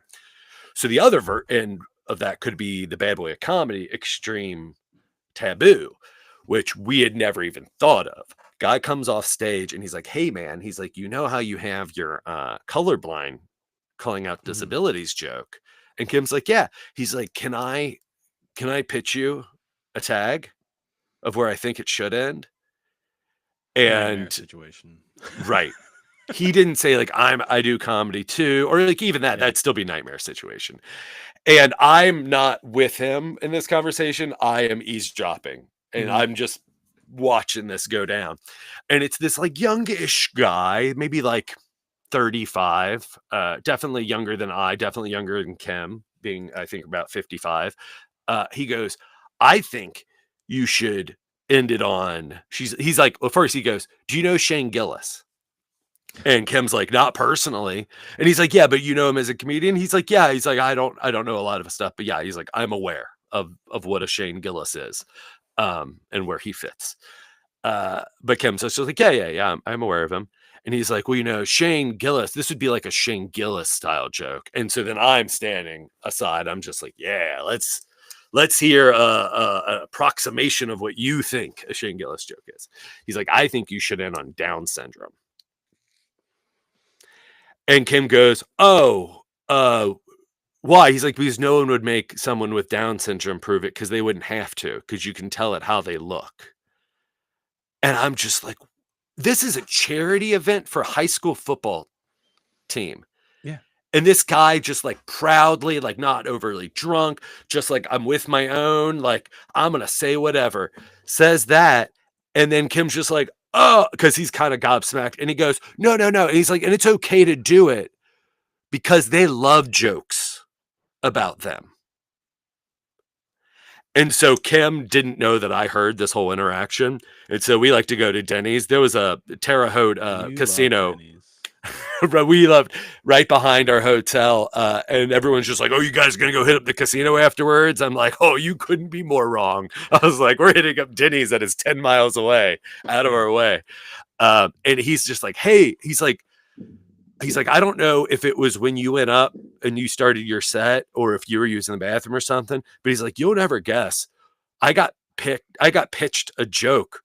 And I was like, "Oh, I heard." I was like, "I heard everything." He's like, "This makes it even better." He's like, "The balls." Like just that, like Well, that So before there's the other side. thing, Yeah. 2 days ago, I put up a thing about how I don't like getting feedback. Because I don't care about or respect your opinion. Not you specifically. I actually used you as an example of somebody I like, the Mr. Meth thing. It's like, well, I want to hear what Ricky thinks of this. Yes. But it's like, if I'm telling a joke to an audience, the feedback I want is either laugh at this or don't. That's it. I don't need you to come up to me afterwards and then pitch me the most ableist bullshit you can think of. If you're in the comments, if I post something online and you're like, "Oh, what if you tried this?" I don't know who you are. I don't care. I'm not interested in that. The list of people that I would take unprompted criticism from is short, where I would never. I would ask you, I feel even like if you might be like, criticism, hey, can I like can give I? you a comment on this? I'd like, and you Can I can't, give you like, my 2 cents? you Yeah. just to be clear, you're on the list. If you're like, hey, But I would I never. I would think never this about just this do it. joke. Yeah, I would never. It might not impact me. I might Yeah. be like, all right, good to know. I don't Yeah. care. But like Steve Martin, the person I cite the most as favorite comedian of all time, if Steve Martin calls me on the telephone to be like, Glenn, On the telly. I've been watching your stuff. I have some notes. I'd be And then like, you die buddy, and you don't get to hear let the rest of me- what he has to say. Yeah, let me just go grab a pen. Yep. And I got all day for this, man. I will listen to every comment Steve Martin wants to give me. I might not agree with all of them, you know, Yeah. but I will listen to that man's opinions on comedy in general, my comedies specifically, all day. Yeah. If Shane Gillis does that, if Shane Gillis is like, Glenn, I got some notes, I'd hang up the phone. I don't care. Please understand this, anybody, that the 10 people that are listening or watching.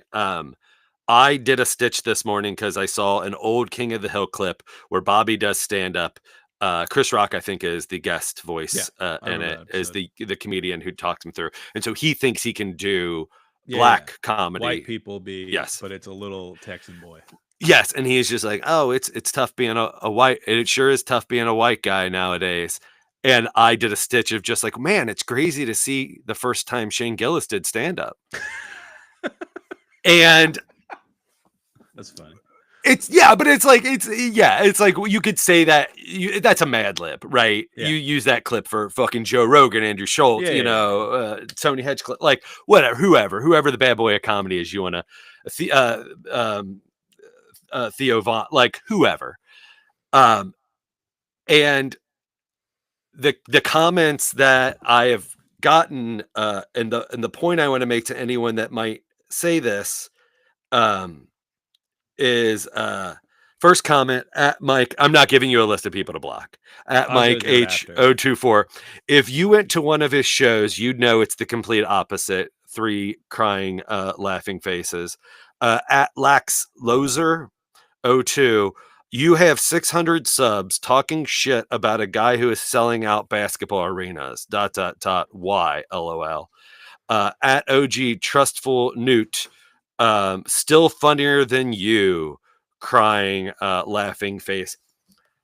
I was not trying to dethrone or say that Shane Gillis isn't what you think is funny. I mean, those same people will defend whatever joke he puts up that people are taking offense with. It's like, oh, it's just a joke. You can't take a joke. You're making a joke. You guys can't take a joke. You I'm not babies. Get better taste in comedy. I'm gonna go the hypocrisy afterwards. I'm not saying that I don't think he's funnier than me. I'm saying I don't find him funny. Yeah. And I find what he does a bit problematic. I don't remember if I included it in the thread where I was talking about not wanting feedback, but I know I wrote it. I think I might have edited or didn't post it, but it's like it was more of a closer to a petty bitch ass. You're like, all right, let me scale this back. It's just like, I don't want feedback from strangers because I don't care about your opinion. I don't want feedback from most other comedians because I think I'm the best at this. Like, I am my own biggest fan. I think I'm just the funniest little guy there ever was. So why would I listen to the opinion of someone I think is worse at this than me? Oh, the narcissistic angle for me, though, and my makeup is I would love to hear your feedback if it is very specific to me. Like, not just, I don't think this is funny and this is what you should do. I would like it to be feedback of like, based on who I think you are, this is what my criticism or whatever is. Because then as the narcissistic part of me, I'm just like, oh, it's great to hear more people think about me and talk about me. Yeah. Well, that was the church thing when the guy's like, can we pray for you? I was like, I'm not religious, but yeah, go ahead. It's great. Yeah. Hearing about myself. But yeah, it's like, I did use an example.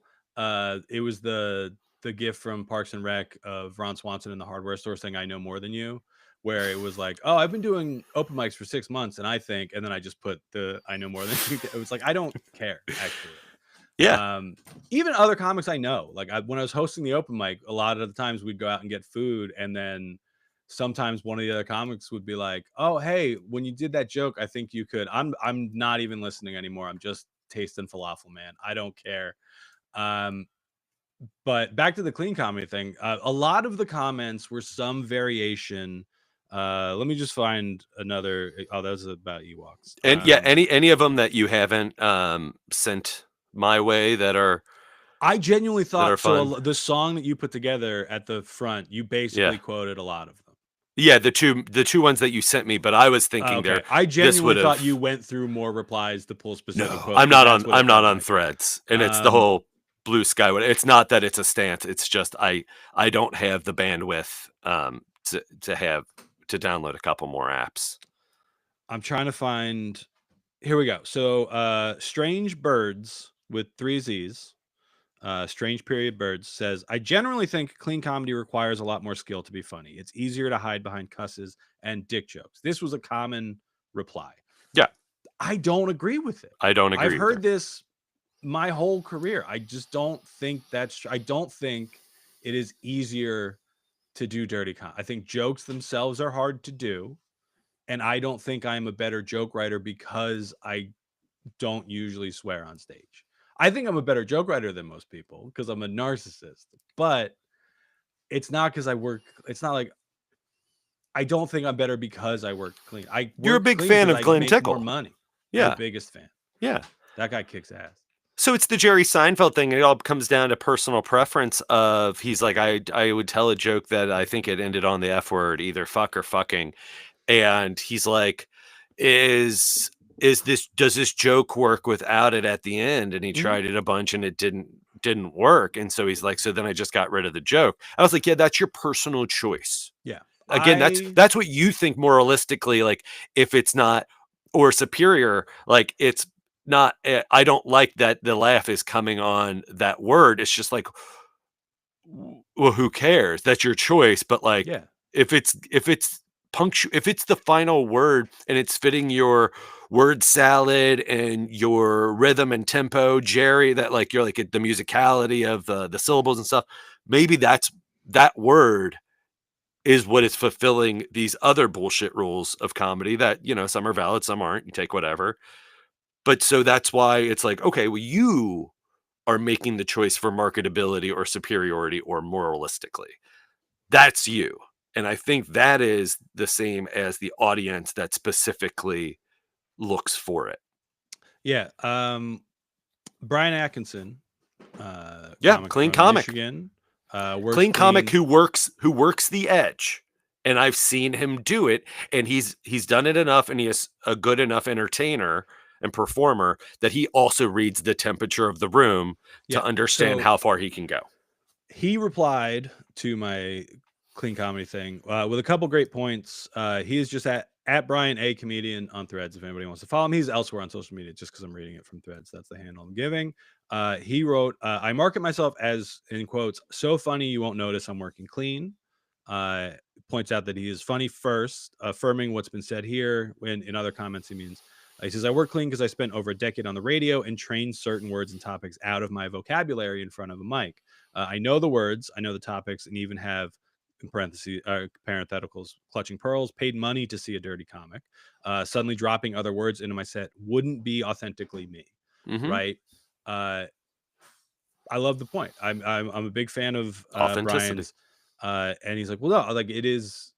I don't want to swear on it. Like it wouldn't feel authentic if I started doing it. He adds, clean, dirty, political, shocking, etc. are all just tools. The tools should reflect your authentic craft voice. A plumber shouldn't use the tools for an electrician. If it's funny and authentically you'll find the audience that likes you.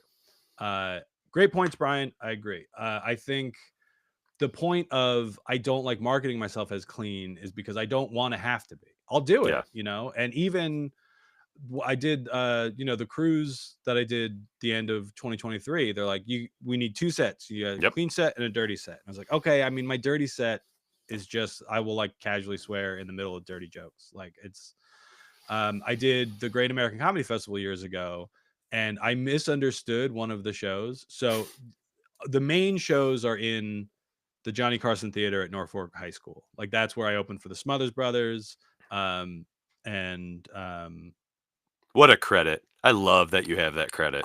when I did the retirement home, I gave They the guy loved my it, yeah. regular bio, and last second I was like, oh wait, no, tell them I opened for the Smothers Brothers. They will love it. And the Packer from The Office. So I'm blanking on your name, bud. The road salesman, who's an anchorman, who's in Thank You for Smoking. Come on, guy. Oh, I know so much about movies, even though I haven't seen them. Yeah. No, you're talking Bald about comedy character actor. Yeah. Anchorman, 1996 cast of SNL. Yeah. He got a DUI doing a comedy club near me. Yeah, the night before he was supposed to fly to This? Nebraska to do it. Oh, that's amazing. Now I don't want to say. Now that you brought Dave- that up, I don't want to say. Dave. his name. Oh, Dave Keckner. Dave Anyway, Keckner, Dave yeah. Keckner. I did those two shows in the Johnny Carson Theater. Like these, you got to be clean. This Johnny's ghost will kill you. It's like fair, you know. Hey, but it's like. Yeah. It's the closest I've been to doing the Tonight Show. They're like, there's a cardboard cutout of Johnny. The desk is over in the corner. They're like, be clean. It's like, got it. But then they're like, but there's a late show at another venue. That's the dirty show. I was like, okay, so I got to be dirty on that one. So I wrote I gotta be. I wrote a bunch of dirty because I genuinely thought that's what they meant. They're like, we try so hard to be clean on these other shows. Wouldn't it be funny if then everybody's being real dirty at the other one? And it was the thing. I was like, oh, I don't have like dirty. What's the dirtiest jokes I have? I wrote some stuff just for it. I explained. I was like, I usually work clean. So here's my best attempt at being dirty. And it went fine. It was fun. And then the woman who like was organizing the festival, she's like, I didn't mean you had to be. You know that, right? And I was like, genuinely, lady, no. I thought I thought like if I didn't say balls enough, you were gonna be upset with me. I had recently a club be like, we'd be interested in booking you, but please send over your dirtiest set or a dirty set because clean comedy doesn't typically work well here. I was like, oh well, like again, the dirty, like the only joke that I had is because I was asked when I was in Utah recording the second album, someone was like, what's your dirtiest joke? And I was like, I don't have like a straight up just like dirty joke. I just don't filter myself. But I was like, here's the one. It's the upright bass joke that I have. So I had it clipped. So I sent that over to them and they're like, oh, great. As long as we know that like it's not uncomfortable for you to just be loose. Yeah, well, that's what I told the crew. It's like I don't mind. It's like if it's looser and a little like when I did. I don't remember if I talked about this last week or recently. Kieran, the kid who's going to be doing the guest spot May 18th with us at the Emmaus Theater on the Daddy-O tour. Get tickets now. Get all those tickets. He would come with his mom to this family-friendly show at Music Fest that I hosted like a couple years in a row. And then he showed up with his mom when I was doing a new material thing at an art gallery in Allentown. And I was like, oh, just so you know, this isn't done yet. Like this, because like when I'm working on newer material, I'm not as strict with it, you know? Yeah. It's like I'm trying to figure out what will work. I will then probably like clean it up later. But it's like I might swear, I think that was the first time I did the huge hog joke. I mean, it's not a joke. And correct. But it's the first time I brought it up on stage. But it was like, oh, and the mom, she's like, no, that's fine. We understand. It's like we understand. Some men are more well endowed than others. but I was like, oh, I just like I'm work because he's so young. You know, if the reason you guys seek me out is because I work clean, just so you know, tonight's not that night. But then I looked at the list and it's like, actually, a lot of this is probably fine. It's just like I meant like because I'm working it out, I might be like, oh, you know, I was doing this and shit. And then like that's all I meant. But I don't think it's even at my dirtiest, you know. The joke I do, sometimes I'll do it at corporates or colleges where I know I have to be very clean. When I do the fake walk-off for the Dan Huff bit, hmm I tell them, I was like, oh, when I walk off, you guys are gonna go crazy, and I will have no choice but to come back out. And if you are loud enough, I will also tell you the dirtiest joke that I've ever written, and it's the one from my first album where I talk about making pancakes for Amelia, and I made A for Amelia and D for me, Daddy, and she's like, "Did you eat the D, Daddy? Are you eat another D?" And she went, it just goes on and on. It's like it's funny because she's 3 and doesn't know what she's saying. Yeah. But it's like, yeah, that's the dirtiest joke I got. It's about pancakes, and I did it at one college where weirdly a lot of staff members came, which is unusual for a college. They all sat on one side of the auditorium and all the students sat on the other side. And when I did that joke, all the students are laughing. And then I watched all the heads of the old people turn to try to figure out what they all thought What it was so meant. funny about this dumb pancake story. And it was the most, just because of how they were all seated, it was like the most stark contrast of people either understanding or not understanding what eat the D means. Yeah, it's like you were at a segregated like concert or dance They're like, in "We the don't wanna sit South with the young in the 60s. No. Where it's like all the white kids, like the Temptations come through Motown, Yeah, and all the white people are just like, I don't understand this. kind of. What do you? But yeah, I would say probably a third of the comments on We're not going to be clean on the Daddy tour, Well, I probably would unless be, the is venue like, specifically. But I'm saying we're not going to be though. I don't. But you didn't want to market it that way. yeah. Was I the only one who Right. didn't want to market it? I thought like I too, like you, when we start thinking about the box that we're going to be put in, as stated in the very popular Daddy theme song this week, yeah. we don't like what that insinuates or the company that it ends up. Yeah. I like leading And so with we could make more money maybe, but I don't know that that's true. And is that worth the integrity of how we feel? like when I was writing the press release and stuff for it, like Yeah. I purposely was like, oh, they both have very popular dry bar specials. You have a very popular dry bar special. I do well, not have a very popular dry bar special. And but that's okay. The reason is like people know that brand. They're like, oh, okay, Clean Comics. So we don't have to say, oh, we're gonna be super duper clean. And then I will probably be pretty clean. But we're like, making a choice. We're making, you and I and we and you yourself are making an active choice not to lean into that for marketing sake. I mean, to bring up the other Yeah. thing is the Nate Bargatze Esquire. Did you end up reading any of it? It was very long. Yeah, I didn't get through all of it, but I did not either. I think about half, but I don't. I skimmed to the clean comedy part of it. And what I think it's very interesting that the person that they have speak on his behalf to then also bring up the anti-woke bad boys of comedy is they ask Maron for a couple quotes about Nate. Not because anti-woke bad boy of comedy at all. No. His quote in support of Nate is, comedy's in a weird place right now. You got all these anti-woke bad boys of comedy, which I thought you meant I'm he against. was one No. of them. You gotta No. tune in. He is on the front lines of pushing back against that, actually. Yes. Yes, he is ostracizing himself from a lot of guys that I think he has known for quite a while for that Good position. on you, Mark. Good. Yeah. I mean, but I do feel it's extremely calculated to have that in marketing for Nate Bargatze to have Mark Maron. And then obviously, if it's not well known, Jimmy Fallon has been producing. Yeah, I read the quotes. I got that part.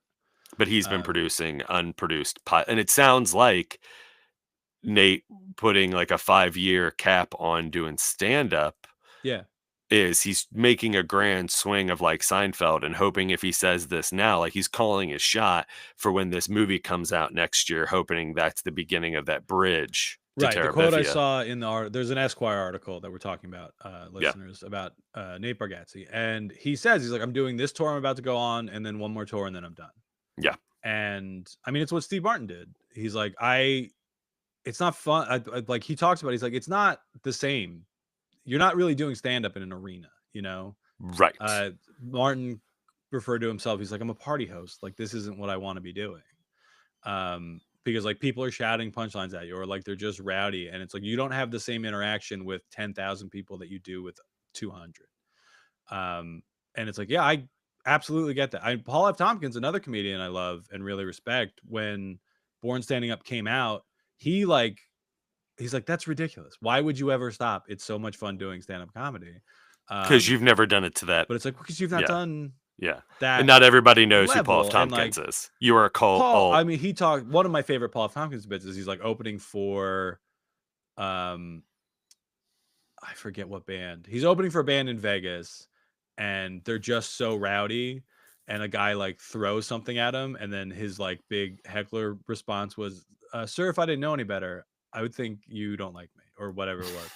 Yeah. And it's like, yeah, it's a funny bit.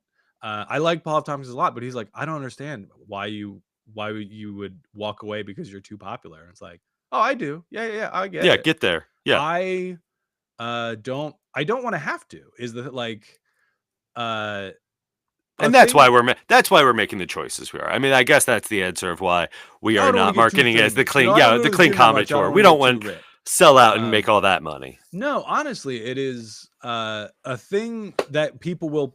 Anytime I criticize comedians, like we mentioned Shane Gillis earlier, right? Like if I said something about Shane Gillis on Threads, people would be like, oh, well, if you're such a great comedian, why have I never heard of you? It's like, oh, because you have shitty taste. Like you can't hurt my feelings by saying you've not heard about me. You can hurt my feelings. I want to be clear. I'm a delicate flower. But if you as a comedy fan haven't heard of me, that's your fault, not mine. You know, like I'm not wildly famous, but I've been around. I have a body of work that's out there, and I've gotten a lot of views on stuff. So sure, you know, if you've not heard of me, that's reasonable. A lot of people haven't, but I don't know, get better taste. You know, the algorithm will show you my clip if you like. You're not going to hurt my feelings. I have a quote unquote fans or people who are interested in what I put out creatively, but I put out enough different things that if you're like, well, I like the movies he does, or I like this that Ricky does, but I don't like his comedy, don't worry, you're not going to be the first person that says that. My parents also very openly tell me the things that they like and don't like that I do. Yeah. So strangers not going to hurt my feelings. Yeah, but when people are like, oh, I haven't heard of you, I don't care. Like, okay, I don't. There's also plenty of other artists that you can like that I don't like, whether it's from a superior or moralistic standpoint. Like there's some music that doesn't strike my ear, right? And it doesn't mean I dislike them because of whatever the band's political or religious affiliation is. Yeah. But I've been trying to highlight the difference between not liking something and hating something. I hate very little online Discord. I hate a lot of stuff, but it's different where it's like a Better Call Saul, for example. Right? Yeah. People are like, oh, did you watch Better Call Saul? I was like, I gave it a couple episodes. I didn't really like it. They're like, oh, you hate Better Call? No, I said I didn't. I just didn't get into it. Wasn't for me. I watched all of Breaking Bad. I thought that was fine. I didn't like Breaking Bad because every episode it seemed like it was predicated on just lying over and over again. And I don't have like this big stance of like, oh, you can't lie. And I was just like, I don't like this. This is just, you know? Yeah, but it's like, yeah, some stuff's not for me. It's fine. It's okay. It's fine that Better Call Saul exists in the world. I'm not like, they should have canceled that 2 episodes in because it didn't interest me specifically. Guys, you can make stuff that I don't care about. It's fine. Yeah. I forget the specific. I put it up on Star Wars Day because obviously people were posting a bunch of weird Star Wars takes, and it's like any property that goes on long enough, there's going to be a stretch of it where they're not making it for you, you know? Right. I love Doctor Who, right? My daughter is named after a Doctor Who character. I love the show. I specifically love the run of the show of. Like, there's a couple Eccleston episodes I think are really good, but I really like from David Tennant taking over till like the last maybe half season with Matt Smith I wasn't as into. But like that's the peak era of that show that I genuinely really love with my whole ass heart. I watched some of the Tom Baker stuff as a kid. I have a fondness for the early stuff as well. But if I go back and watch like a bunch of the black and white Sylvester McCoy episodes, I'm not gonna be like, I love everything about Doctor. And like a lot of it's goofy rubber monster mask shit that doesn't do anything for me. The last couple of years of it too have been like, I'm not really vibing with this in the same way. And the new season just started a couple weeks ago, and it's like, yeah, I mean, this is better than it's been the past couple of years, but I'm not naming a child after this season of television. And you wrote them. You're like, I will not be naming a future But a thing, child. it's like, I cannot imagine demanding that like Russell T Davies does it differently for my benefit. Specific, like that's insane narcissist behavior. Sit back and wait, or go back and watch the thing- ones that you did vibe with. David Tennant's always going to be there for me, guys. It's great. But the thing of it is, like, when I watch an episode of Doctor Who that I don't particularly enjoy, there was one last season, Bubble and Dot, I think was the name. It was like, this is just not, I'm not into it. And the whole thing was just like not interesting. And then there's like a twist at the end that like, oh, all of this was going on because of racism. And it's like, I mean, if you're going to make the episode about it, make the episode. Don't make it the last 2 seconds being like, oh, surprise, these people are. You just watched an episode about racism. A lot of people are actually like, I'm not, it's not that surprise. And like, I commented on Threads that I didn't like the episode, and people are like, oh, he just doesn't understand. It's like, no, I get it. I just didn't like it. So now if there's an episode that I don't enjoy, I go on Threads and I just look up Doctor Who and I find comments of people who enjoyed it.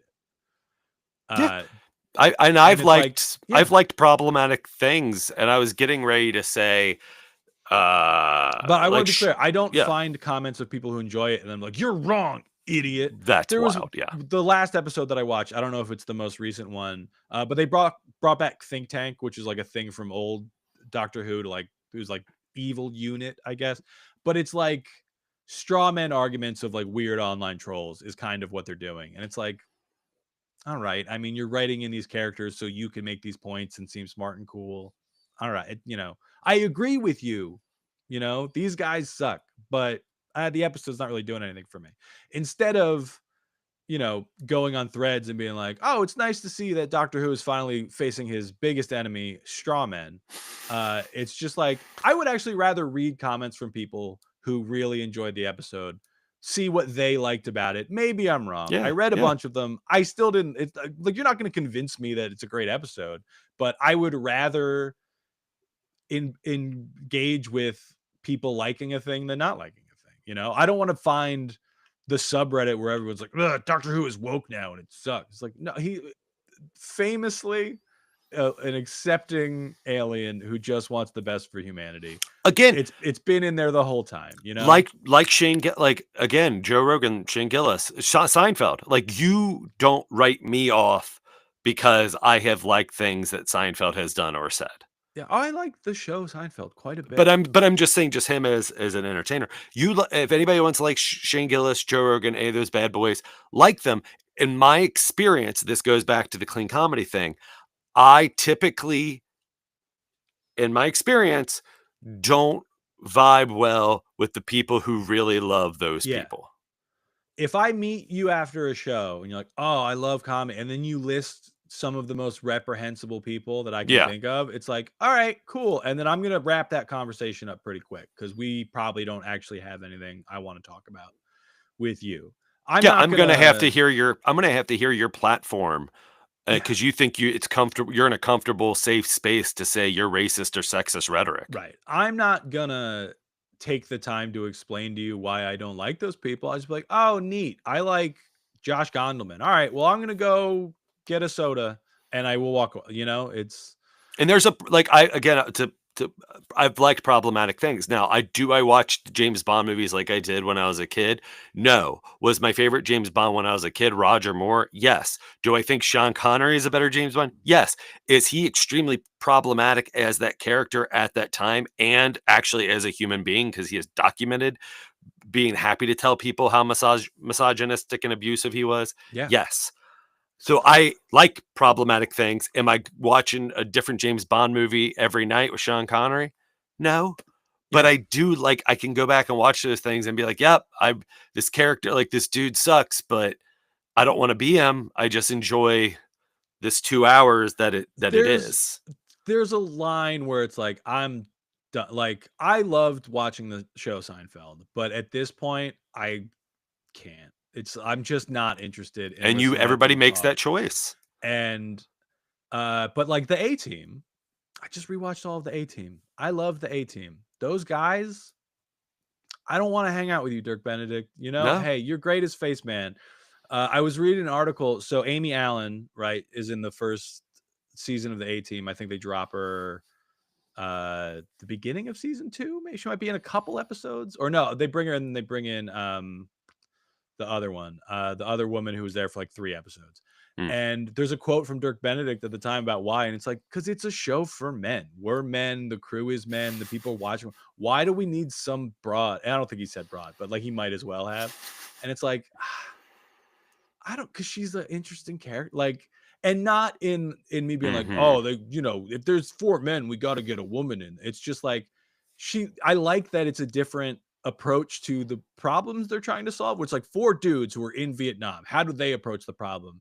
Versus like, well, we have this lady reporter. Like, how might what different skill set could she bring? And it's like, And you also made her a reporter to give her some intel, she's smart. fulfilling, Like she's fulfilling a lot in one character. She's doing a Yeah. lot of heavy lifting. Yeah. And And Dirk Bennedickt's like, is my character gonna bang her anymore? No, get rid of her. Yeah. And I'm like, but if I find out like there's some like, I guess next level egregious shit about those guys where it's like, yeah, I know politically I Right. don't agree Like with Wonder Years, like the Fred cast of the Savage A-Teams. and the guy who played his older brother.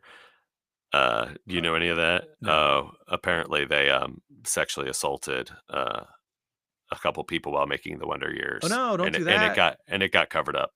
Oh, Fred. Yeah. Yeah, apparently Fred Savage. I mean, I have Yeah. no real emotional investment in the Wonder Years. It was hard. There was a little bit of watching it and stuff being like, Ooh, but the Princess Bride though. Yeah. Or the TV show Working, you know, with the guy who played Banyan from Seinfeld. Oh, you don't remember that short-lived two season show where their theme song was "Working in a gold mine, going down, down, down." I don't. I remember. I didn't. I think that was a musical number on Drew Carey. Yes. Yes. But yeah, like there's like people I know have done bad things that I disagree with politically, where it's like, yeah, I mean, it's the whole argument of like, oh, can you separate art from the artist? And it's like, yeah, it depends on what the artist did, honestly. Yeah. Like, I never vibed with Harry Potter, right? Like it just, I got to it too late and I was like, this is for babies. I don't care about this. And then, but so many of my friends loved it. And now I'm watching like so many of them have to deal with like, I don't want J.K. Rowling to have any more of my money, but I love this thing. How do I like engage with it? But then my kid got really into it. Yeah. And it's like, I mean, we'll check How out do from you? the library for you, you know? And it's like every kid in her school, like her teacher the one year had all the hair. I'm like, she is young enough that I don't know how to explain the situation to her. I think again, this was years ago. You think though that she's not aware and you don't think that it's part of a choice. Again, this goes back to the clean, right? This goes back to the clean comedy. And no, I'm saying that teacher. I'm saying it's fans of Harry Potter who are still ride or die with Harry Potter right now. I think it's a choice. Yes. If you're still rocking with Potter in 2025, you have decided you didn't know, you know. And I could see the teacher making an argument being like, it gets kids to read, you know, like, I agree. She's a monster, but she's like, we rarely get cool things. It gets kids interested in reading a thick ass book. To read a 500-page book. They love it. So I can't. And that's kind of my argument. And I'm sure there's friends who will be disappointed to find that out, that like, yeah, I let my kid read the Harry Potter books. She's got some Harry Potter stuff. But now that she's 12, and I did tell her, like, Mm-hmm. because she got really into it and was like, oh, I don't really like Harry Potter. And I told her, I was like, I was a little too old for it, but now like the lady who writes them isn't a Doesn't nice help. lady. Yeah. And this was when she's like 7. It's like, I don't think she's a good person. She's not a nice lady. And Mhm. it's like, that's about the extent of that I think my 7-year-old will understand. And it's like, I'm not going to try to talk her out of it. But now that she's 12, it's like, well, yeah, now you're older, right? I can have a more frank discussion about why I think it's a whole problematic situation. Mhm. But she is also 12, so it's like, well, you can decide, like you have an allowance and you know, are capable of making your own decisions. She's more or less moved on from Harry Potter stuff. Like she's Mhm. on. Accurately I think it's describes the what people. same I think it's the same impulse. question though for the Bad Boys. Like, why do people Right. I think people gravitate seek towards out them? the opposite, right? Like Yeah. there are, and a lot, another common type of comment was people are like, oh, I like all kinds of comedy. And again, then Not what I don't asked. reply. That's not what I'm looking Yeah. for. But there are people who seek out Shane Gillis and Mhm. those guys to be like, well, I want to pay $20 and I want to hear this guy say words that I want to say, but I would get in trouble. So it's fun for me to hear that guy. I would say get it. called into HR. Yeah. I get fired if I put a clip of me saying that online. I'm going to get in trouble. But watching you do it, that's fun for me. And I understand that impulse. I don't have it, but like I get that there's a market for that. You know, I mean, I like watching porn. I'm not going to be in a porn. you want to be? No. We're gonna be I sharing thought hotel rooms later this I month. We can did. make that happen. I got camera equipment and time, buddy. Oh, I did get our hotel information, by the way. I got it Sick. via text, so hopefully everything's cool with that. I didn't, but I trust you and Chris to have that sorted out. I've asked numerous times, could you Yeah. please, when you send us stuff, That's send it fine. to us both. This feels weird. But like I get that there's a market for that, or for the opposite of clean comedy. Like there's people who want dirty, offensive comedy because that's what they're into, right? Yeah. Okay. I'm not saying it's bad. And a lot of the people, the petty stuff that I was sending you was the people who were replying to just my first post and not like they didn't read further. Like they didn't see the part where I was like, here's my dry bar special. I work clean. I am good at this. Well, people were like, oh, like I think people misunderstood it and thought I was like, hey, dummies who like clean comedy. Why do you like it, you stupid idiot? It's like, no, I'm in that world. Like that's They're like, where I'm oh coming. shit, Glenn Tickle's on the attack. I'm just trying to figure out because I don't think for most people it is, I don't want to hear people say balls. It's like there's another level to it because clean means different things. There's that guy who said, he's like, here's 5 words I don't want you to say. Anything else is fine. Right. Or some people are like, yeah, just, you know, no It's F again, words. that guy was tired of hearing of probably getting emails or calls of being like, but then like dry bar, if I said goddamn once on Crime League, if I tried to say that on dry bar, they're like, oh no, we will cut that out. That is the worst one you could say here. And it's like, right. I mean, but I also don't as love a guy how who's they not religious, I don't care. But I don't love how they thinly veil. Like, well, you know what? No, yeah, we're going to send you a video of things we don't want you to do, but we're not going to tell you specifically. Like, if you say something that might offend someone, it's just like, what is that? I always refer That to 30-minute video as like insane but genuinely helpful because what was helpful for me is the people who had done dry bar and got their specials released, and I heard stories about people who got their stuff shelved because they ended on a taboo joke and that they couldn't cut. Yeah. Like, so I asked those people, like Erica Rhodes and Jeff Jenna, to be like, could you please look over and let me know if you think any of this is questionable? Yeah. Because it does. It's means so many different things to different people that it is ultimately meaningless to be like, hey, can you work clean? Like, I need you to tell me what you think that is. Yeah. I need to know what your clean is. I know what I think clean is, right? Like, I'm not going to be dirty. Crime I'm League- not going to use cursing in my fucking mummy, mummy story. Like, it's just not going to be. But that doesn't mean that I'm not going to then say something else after or before it.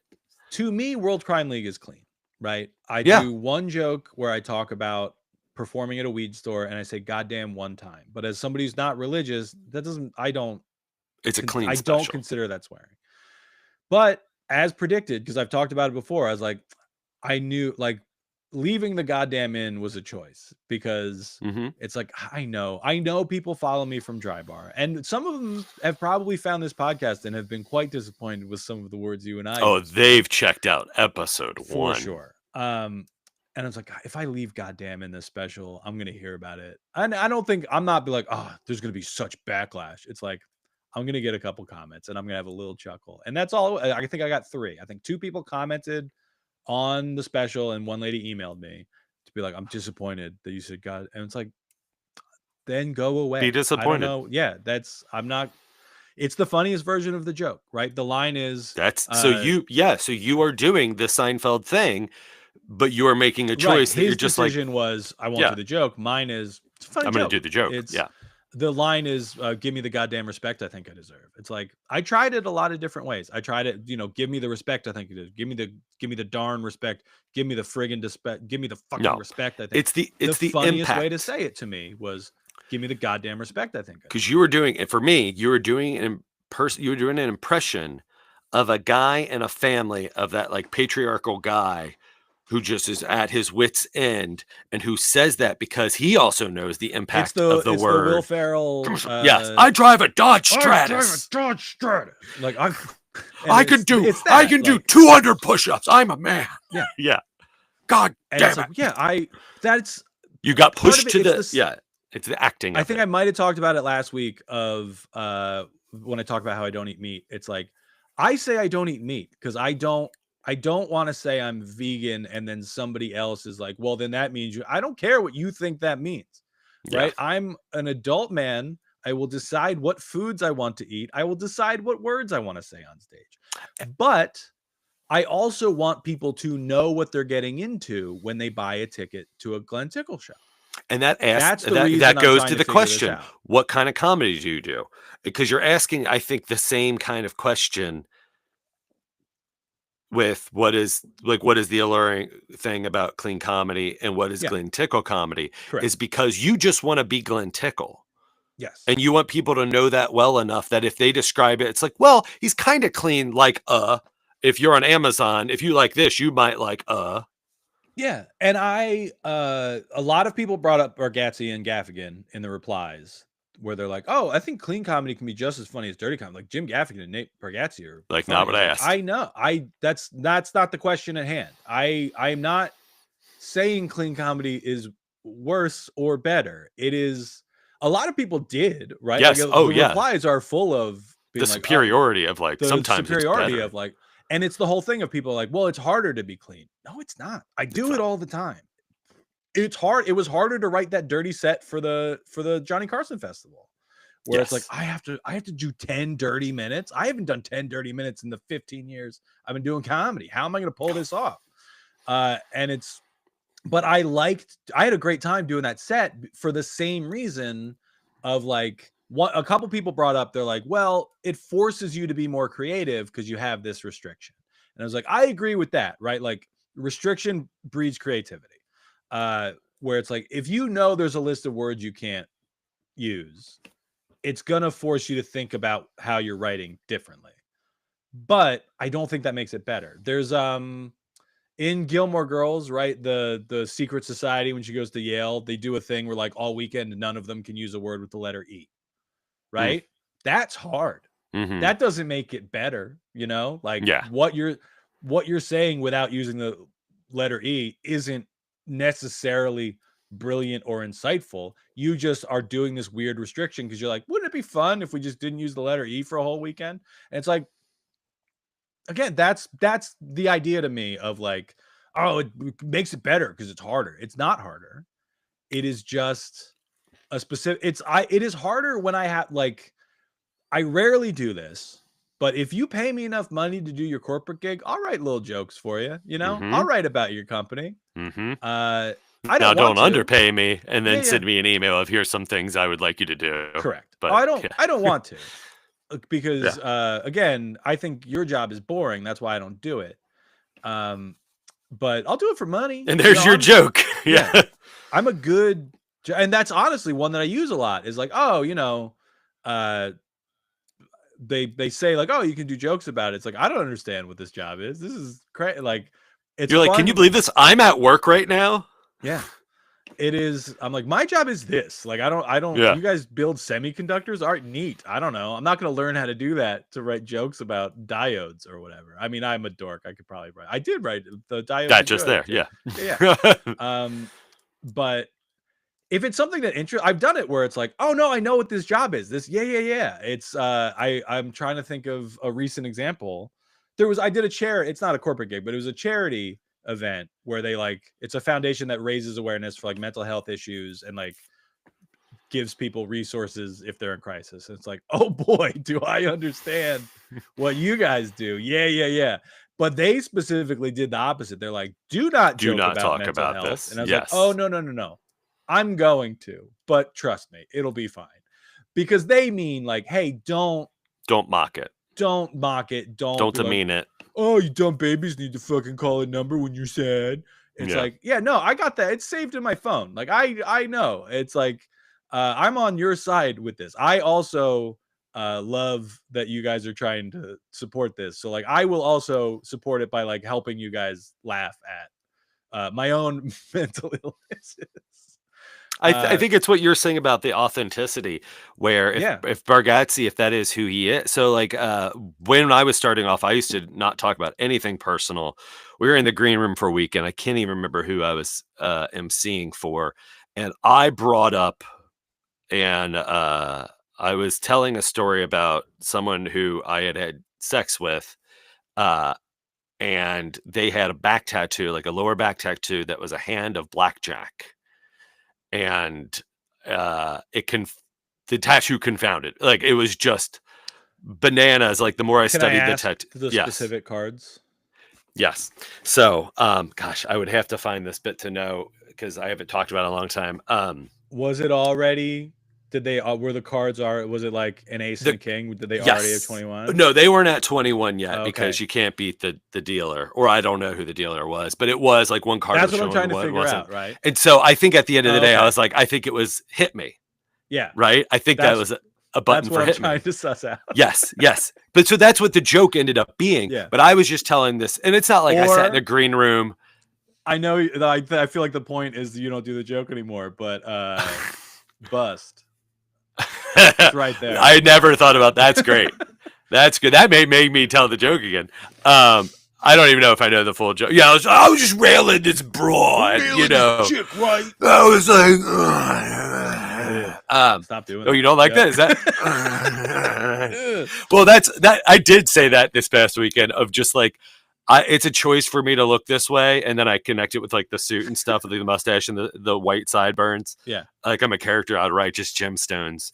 But I was like, I know what it looks like, and there are specific things I can't do when I finish a sentence that could make the connotations of what I'm saying way different or weirder. Like, I can't say something like, oh, are we going to take the kids to the park so they can have fun on the playground? I can't say, are we going to take the kids to the park so they can have fun on the playground, and then go, like, I can't like that. Like, it's just, it makes it weird. I mean, that's a reason I usually cite was like why I started skewing clean was it felt weird to me after I had my first kid. Yeah. To be like, oh, here's a cute little, I love this baby so much. Here's a cute little story about her doing like a baby thing. Ha ha ha. Aren't we having a great time? So I was getting blown at work the other day. Like, that just doesn't.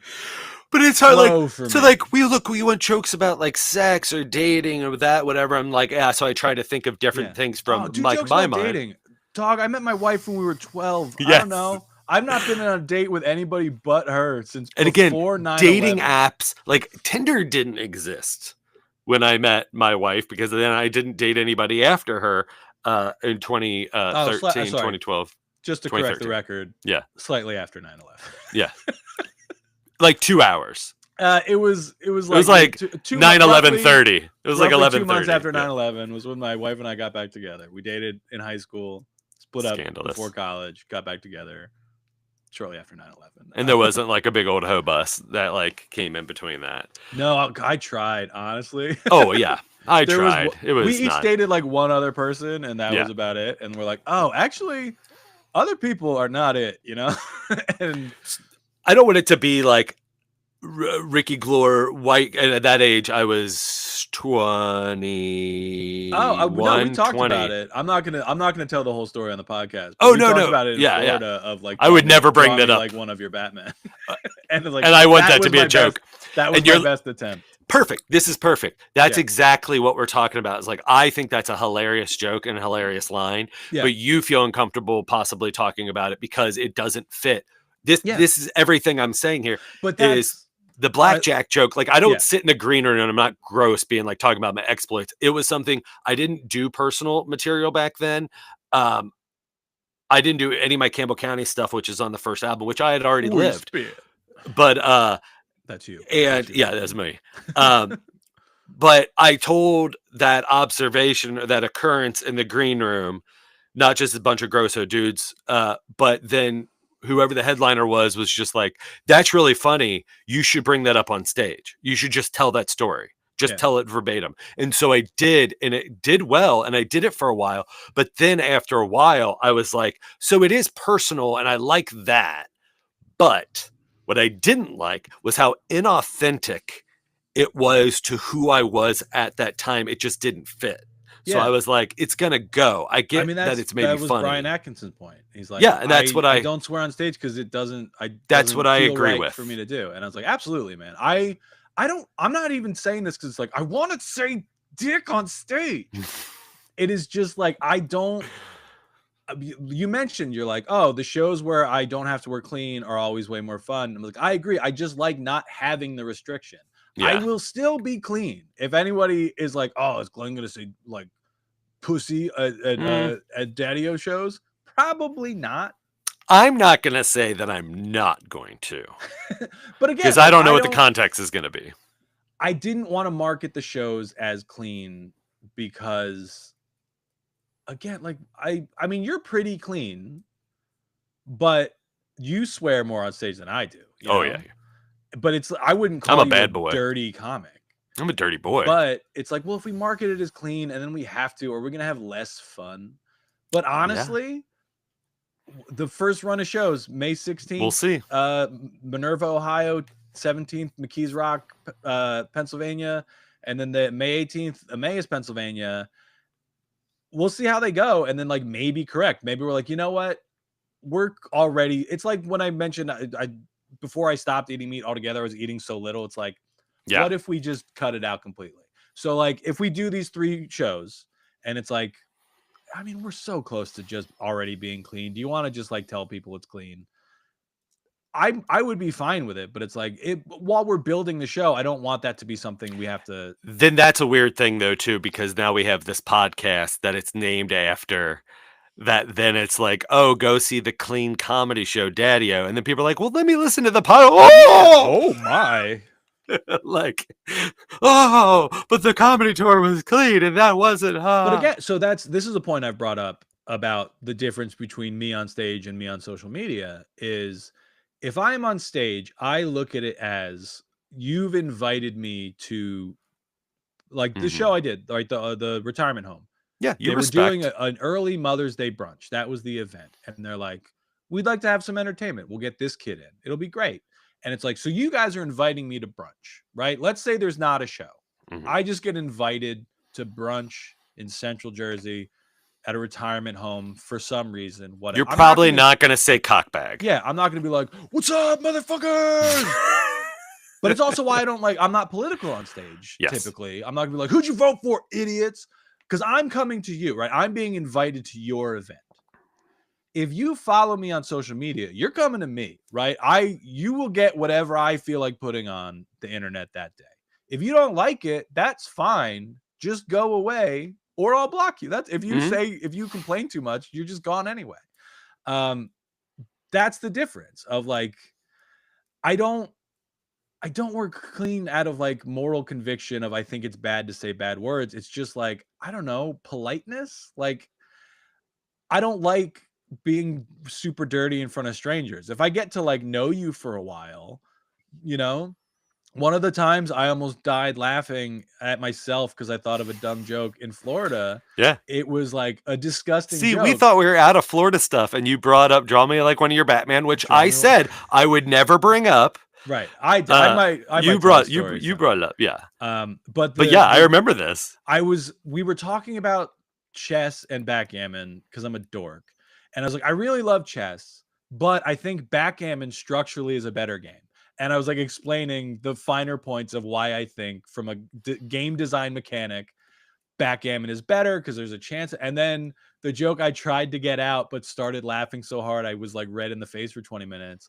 So it was like, oh, chess is great. It's got this long history. You can compete at such a high level. It takes so much intellect. It's so incredible how it's evolved over the years. But backgammon has a chance element so on top of strategy, so it like kind of evens the playing field. So I think that's what makes it kind of like the best board game is probably backgammon. And then the joke was like, all right, brief pause. Oh, actually, no, it's that thing where a bunch of guys crank off onto a cookie and then the last guy's got to eat it. And again, disgusting joke, right? Yeah. But to me, it was so funny because it's like I realized how long, because you would stop talking 10 minutes ago. You're just listening to me info dump about happily board game mechanics at like 1:30 in the morning. And when I realized that, it's like, all right, we are also laying in our beds in the dark. Yeah. Real sleepover energy, as Tristan Miller calls it. Yeah. And it's like, okay, I've been talking for a really long time. That's a great name for a podcast. Real sleepover energy. Real sleepover energy. That'll be the episode when we finally get them on.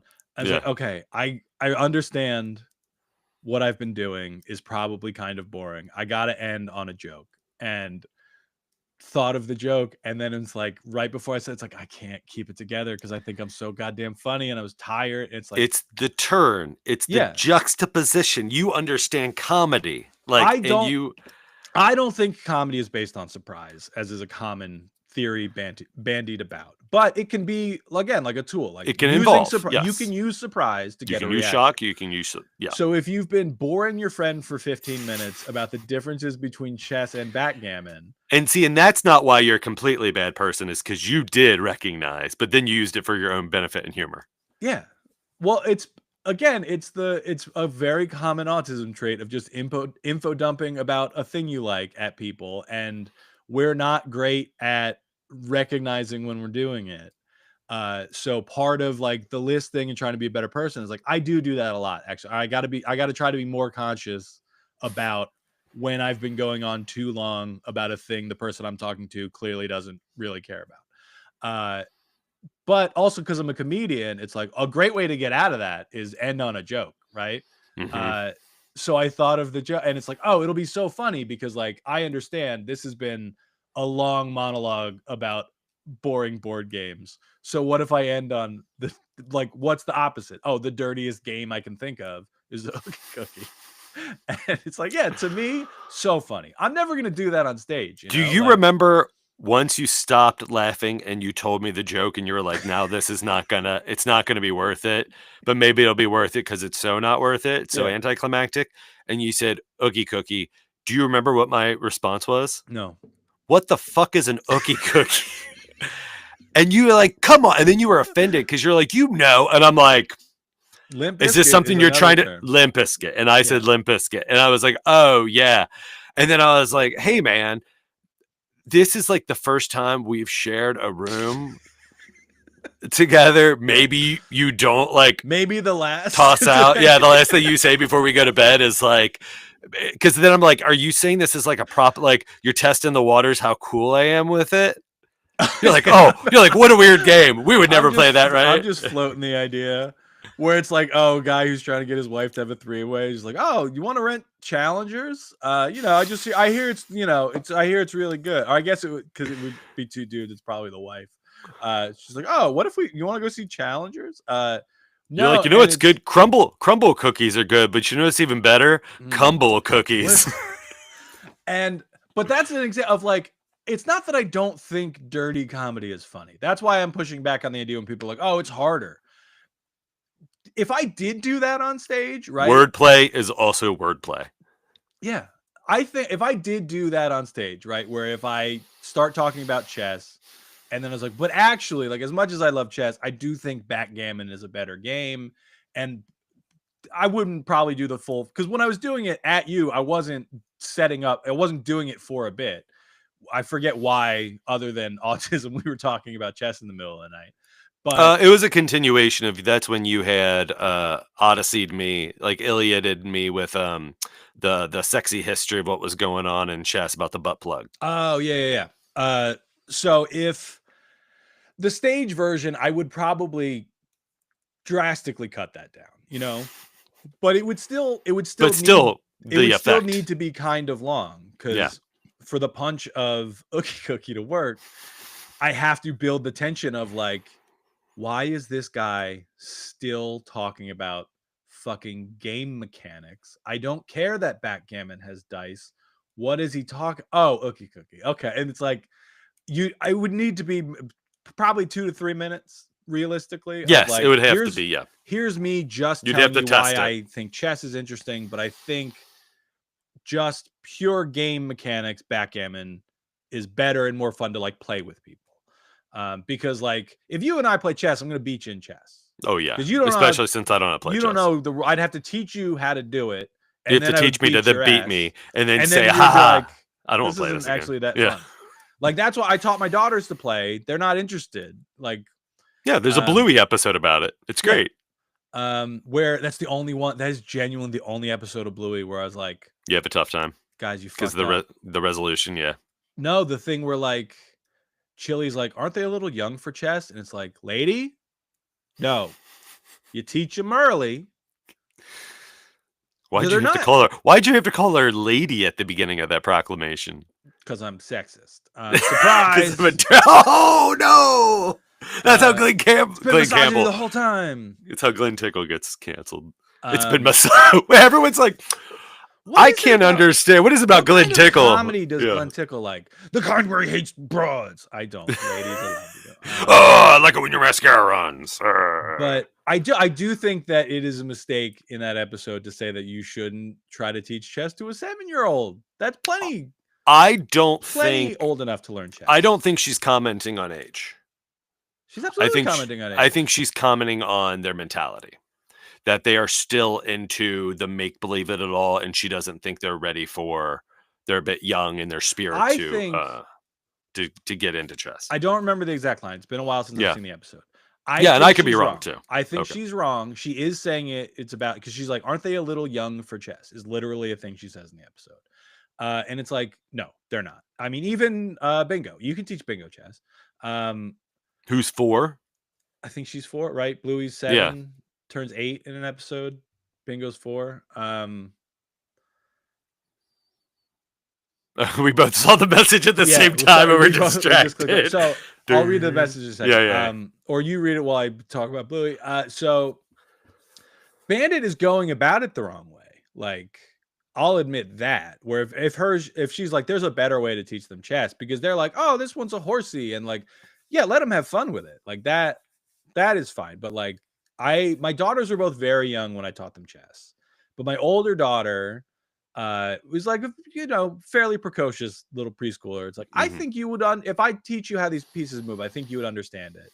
And she did. Like, she knows the rules. She's not that interested in it. But then, because I was doing it with my older daughter, my younger daughter saw me play chess. She's like, can you teach me? And I tried, and she's just like stacking pieces or whatever. It's like, all right, yeah. But at that, when they're very young, it's like, just show them what the pieces are. Show them how they Mhm. move. You don't need to like, I'm not saying you teach every 7-year-old how to play chess and you make it their whole, like, that you Bobby Fischer. Bobby that kid. Fischer. Yeah. It's Of course. Like, well, no, Of course it's that's the just, reference. I care about chess, so I want my children to at least be passingly familiar with it. I don't like.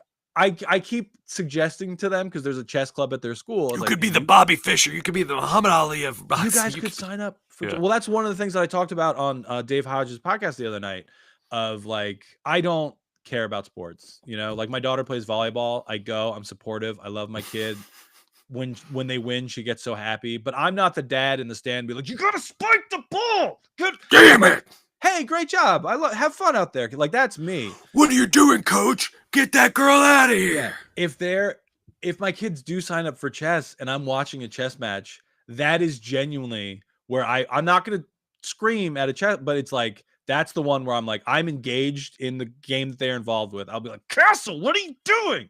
Why are you moving that paw? Like that's silently in my head, but like that is the event that they could be doing where because she played soccer for a couple years, and some of the other dads clearly played soccer in high school, right? And they're just like, so it's the cliche thing of like they're so emotionally invested in their kid being good at the thing that they like in a way that it's like they're 7, man. Just let the kid have fun.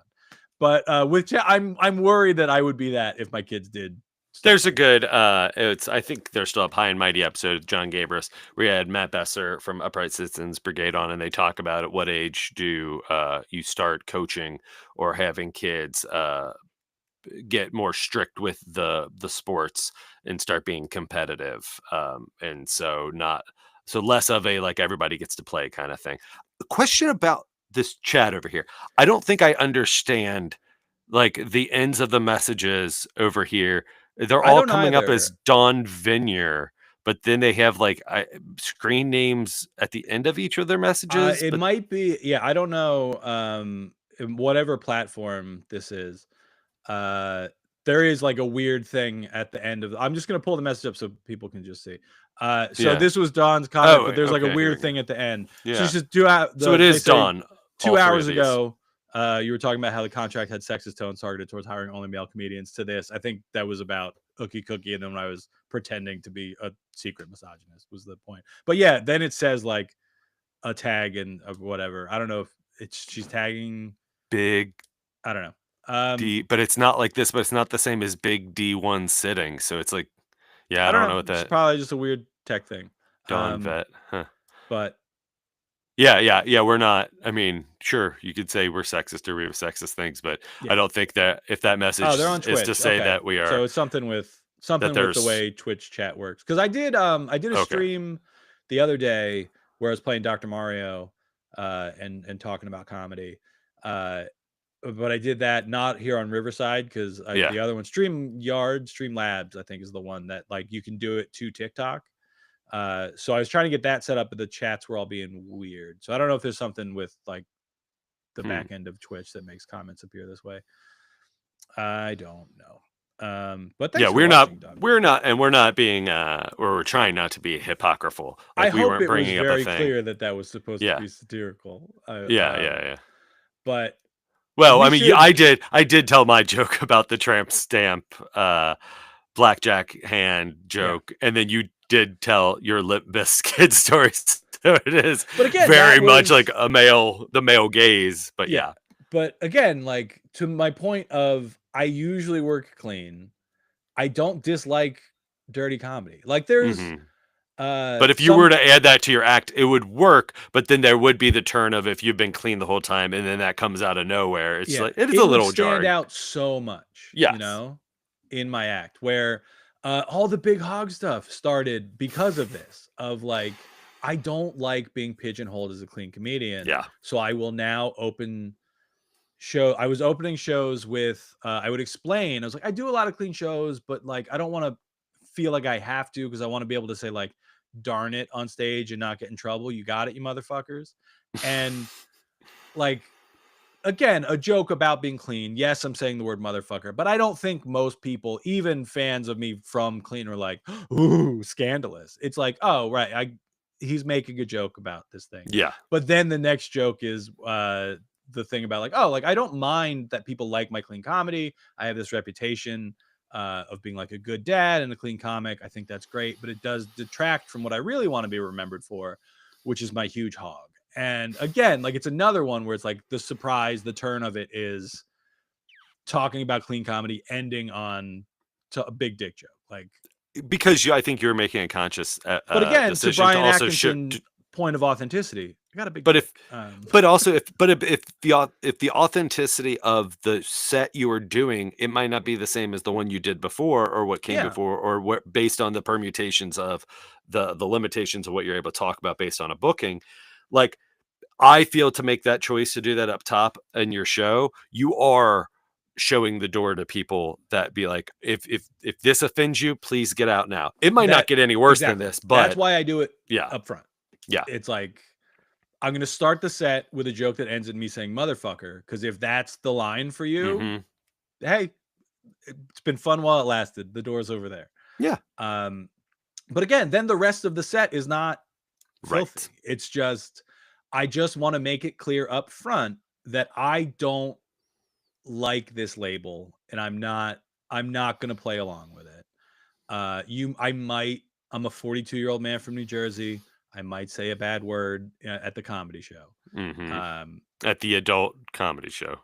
But with Crime League, goddamn's pretty late. It is like, that one is that's the last bit that I do. It's in the thing about being from New Jersey, and Which is funny because, like, some things you're like, oh, if you get to know me, if you know me more, like, well enough, like, you know what my intentions are, blah, blah, blah. If I say something that's a little taboo, you're going to forgive it. But then something like that is just like, oh, goddamn. He said, goddamn. Like, yeah. Well, we do have to wrap up in a bit. Yes.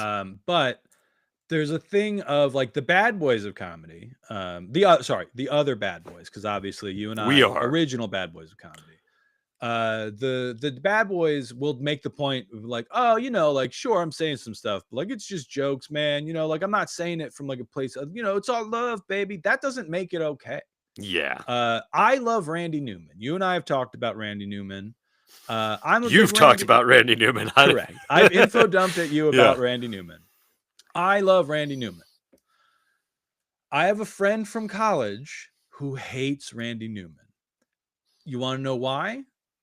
Because he's like 5'2". He's just a little guy. He's just Short a people little got no tiny reason guy. to live. And Randy Newman, arguably his biggest song, at least before the one from Toy Story, Short Mhm. People. And I can't explain it away to my friend of being like, well, it's actually satire about the idea of racism being ridiculous. And he's like, right, but that got played on the radio all the time when I was a kid, and being a short little kid and have people tell me I got no reason to live kind of sucked shit, actually. So it's like, well, yeah, I still love Randy Newman. I understand why my friend still holds a grudge against Randy Mhm. Newman and will never Rightfully so. give him a second chance. It's like, oh, I agree. Like, he's got another song, Sail Away, which is like, the premise was, what if I wrote Amazing Grace opposite, where like Amazing Mhm. Grace was written as this like abolitionist anthem. Yeah. So Randy Newman's like, oh, interesting. What if I did one that was pro-slavery, just to see? And it's like, the premise is a guy singing it, trying to get people to get on the boat to come to America to be slaves. And it is a beautiful song, but knowing that, you're like, I can see why people might not think the thought experiment of this song Mhm. is worth the song. And like the Randy Newman thing is like, yeah, I get, if you're 5'2", your opinion of Randy Newman's gonna be very different than mine. And you're not wrong. And I can't convince you that you're wrong, because that song did negatively impact short people. No question, right? It made your life harder that this song was so popular. So when people do an offensive joke or whatever, like the guy who pitched your friend the thing about Down syndrome, Mhm. like that, if Kim's not going to do it, right? No. I mean, I don't know Kim, but No. you're friends with them, so I assume they're not a piece of shit.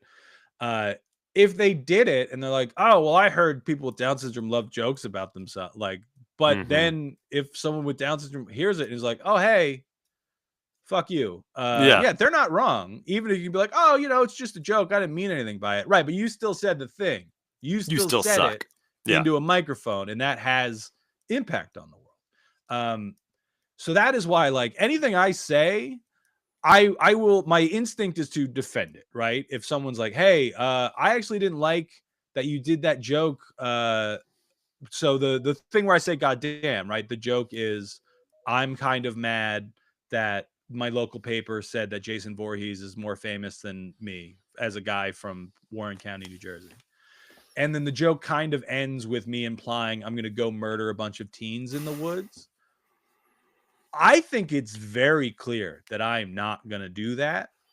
But if I did that in a town, let's say I didn't know I'm performing in a town that just had a massive teen machete murder event, and I do that joke on stage, and they're like, "Hey, that's really insensitive." I could be like, "Look, it's just a joke about a movie, right? None of this Mhm. is real." To them, it is real, right? It just happened. It's this in Born Standing Up again. Steve Martin's like, it's easier to make cancer jokes when you're young, and then as you Mhm. get older and your friends start dying of cancer, it's less funny. And it's like, yeah, like that's the thing. I don't want to make people uncomfortable, unless I do. Sometimes I do. Sometimes it is a Or choice. for marketing or yourself, the last thing I'll say that go because I wanted to bring up before was we did not make it that it's clean comedy tour. We also, what I pitched for marketing purposes, just this because it also didn't affect me or it didn't hit me the way it hit you that you immediately had a reaction, calling it the Bad Dads of Comedy Tour. Yeah. Because I Oh, I was would like, never. there's bad teachers, whatever. You're like, I'm not calling myself a bad dad. Correct. And I was like, well, I mean, it's just for marketing. It's just like, yeah, you're like, well, I don't want to do that. Like, I don't Yeah, I don't care want if a that's the poster most to exist successful with my thing face ever. and the words "bad dad" on it is Yeah. just on like a base level hard pass. And so I think the idea of not having it be just marketably just clean, I think is another rung on that of just like there's something about it that doesn't make you feel comfortable to some degree. And maybe it's even more ramped up in the where we're at right now in the comedy world or I just mean, I could political be world. convinced, right? Uh, Like we'll reassess after this first run in a week or so. And like being friends. That's what we'll Yeah. reassess. Like ever talking to one another again. But so Pete Holmes, your best friend who you love, Mhm. you were talking about how much you love him earlier. He And his hair. did a show recently because he has talked about the idea of like working clean or not on some of the Mhm. episodes that I've listened to. And he's like, I kind of like the idea of like, what if I tell people this is like the PG-13 tour and I will just be like a little dirty, but nothing filthy. I think he did one show of it and he's like, oh no, actually fuck this. I don't want to work with handcuffs. And he walked it back immediately. But it's like, I think PG-13 is probably a better descriptor of me than clean. Mhm. I say late night Because clean. you say night clean? Late night clean for the Oh, most part. okay. That's where I live, I think, for the most part, as my comedy goes. But then if there's not any restrictions, then yeah, it can go obviously a little further to push the envelope in some regards of maybe language or I've subject been matter. doing a joke about autism. I've been talking about autism on stage. And part of the joke comes down to like me complaining about RFK Jr. because I mentioned before, I was like, I've not yet been officially assessed. I got a date on the books. It's coming up in June. I will find out for sure. But part of the joke is like I wasn't sure I was comfortable talking about autism on stage before I had an official assessment. But if this motherfucker is going to keep talking about autism, then I am also going to loudly talk about autism because fuck him. And it's barely a joke. It's not that well thought out. I don't have a solid punchline. It is just like a justification for why I'm talking about it on stage more. And that, yeah, I want people to be a little uncomfortable with it. That's the point, because genuinely, like, he keeps talking about it. He keeps talking about a registry, trying to find a cure. I was like, oh, actually, suck shit, RFK Jr. Cure these nuts. Like what? Cure your weird beef jerky skin. How about that, you idiot? Yeah. And it's like, yeah, I understand I might make Republicans uncomfortable, but yeah, you should be. This is your guy. That's your guy. RFK Jr. That's your little friend. Maybe you should be uncomfortable. But he's a Kennedy. That's you. Like it sounds like he just got done doing 3 hours of a Randy Macho Man impression. So my friend Ben Silver, who would also probably be a great guest on Daddy-O, bring them all on. I think more than anybody has really like pushed back on social media about like people making fun of RFK's voice as like an example of ableism. And it's like, look, I mean, people have weird voices for a lot of reasons, and like there's better things to make fun of RFK about. Yeah, it's just when the package is just perfect, and with the douchery. Yeah, and it's like there's example of like when people were making fun of Governor Abbott in Texas and like calling him Ironsides because he's in a wheelchair, it's like, well, yeah, that sucks. Like that. Yes. But yeah, I lost the thread of the point. But Ben's great. Ben's a great follow. A thing that I genuinely hate when most people do on social media is like, Ben will reply or like quote tweet somebody saying something shitty and like kind of dunking on them, which I hate because it's like, well, you're just promoting you're thing promoting, now. you're helping But spread. I kind of love it when Ben does it because he's like the things that he is saying. It's not just like, oh, can you believe this person said this? He like makes a valid counterpoint a lot of the time rather than just like, oh, can you believe this idiot? He's like, well, actually what you said is wrong. Here's the fact. And Ben's a great follow on various social media platforms. But we should actually. This is a long daddy-o, but I've had a great time. Like I said, we knew kind of what we want to talk about today. I would love to hear if there's anybody following up. If you want to email, what's the daddy-o email? Do you remember? daddy@circustrapeze.com, I believe. Yeah, daddy@circustrapeze.com. If you have an answer to the clean comedy that isn't us railing against the other things people commented saying, I think I've landed we don't need that on the idea that they are seeking comfortable comedy, but I don't know that that's the term to use. It's like people who travel and then go to Olive Garden on vacation. You know, it's like my family, or like why I order Domino's. Not my family, not me, my wife, and my children, my parents. And, if I'm on the road in like a town in Indiana I've never been in and I want pizza, I'm more than happy to order Domino's because I know that's going to be a B-. You know, like it's not going to be excellent, but I don't want to roll the dice on what this town in Indiana thinks pizza is. I don't want to be sad because I got pizza and this didn't work out. Yeah. I think that's what clean comedy fans are looking for. We got one more episode of Daddy-O before we find out how the first weekend of the Daddy-O tour is going to go. And I'm looking forward to it. 17th, 18th, Minerva, Ohio, McKees Rock, Pennsylvania, and Emmaus, Pennsylvania. Tickets are available. Please. I don't want to sound desperate, but please just don't be 10 people at that show, please. Woo! I think we're getting a good turnout at Emmaus. Okay, good. I've heard from a lot of folks. They're coming out. So I'm gonna keep on putting out some stuff within this next week or so to try to just get the word out there, spread as much as possible. Yeah, I'm gonna panic try. I've been focusing on Emmaus because I feel like that's the one that I like talked you into doing, and it's. I talked you into Florida. There's nothing that could happen at Emmaus. Well, I mean, we had Minerva and McKees Rock on the books. Yeah. These are venues that Chris, who's been booking with us, has worked with before. So it's like, all right, I feel comfortable that there's going to be like a baseline of people at those two. I don't want to be like, hey, do you want to do Emmaus? And then nobody comes. Then I would feel guilty. I'll feel bad. If people don't come to any of them, I'll feel bad, right? I won't feel specifically guilt is the emotion I'm trying to avoid. And you're bringing your sweet camera so we can get some hot footage. Yeah, I'll bring throw together. Cool.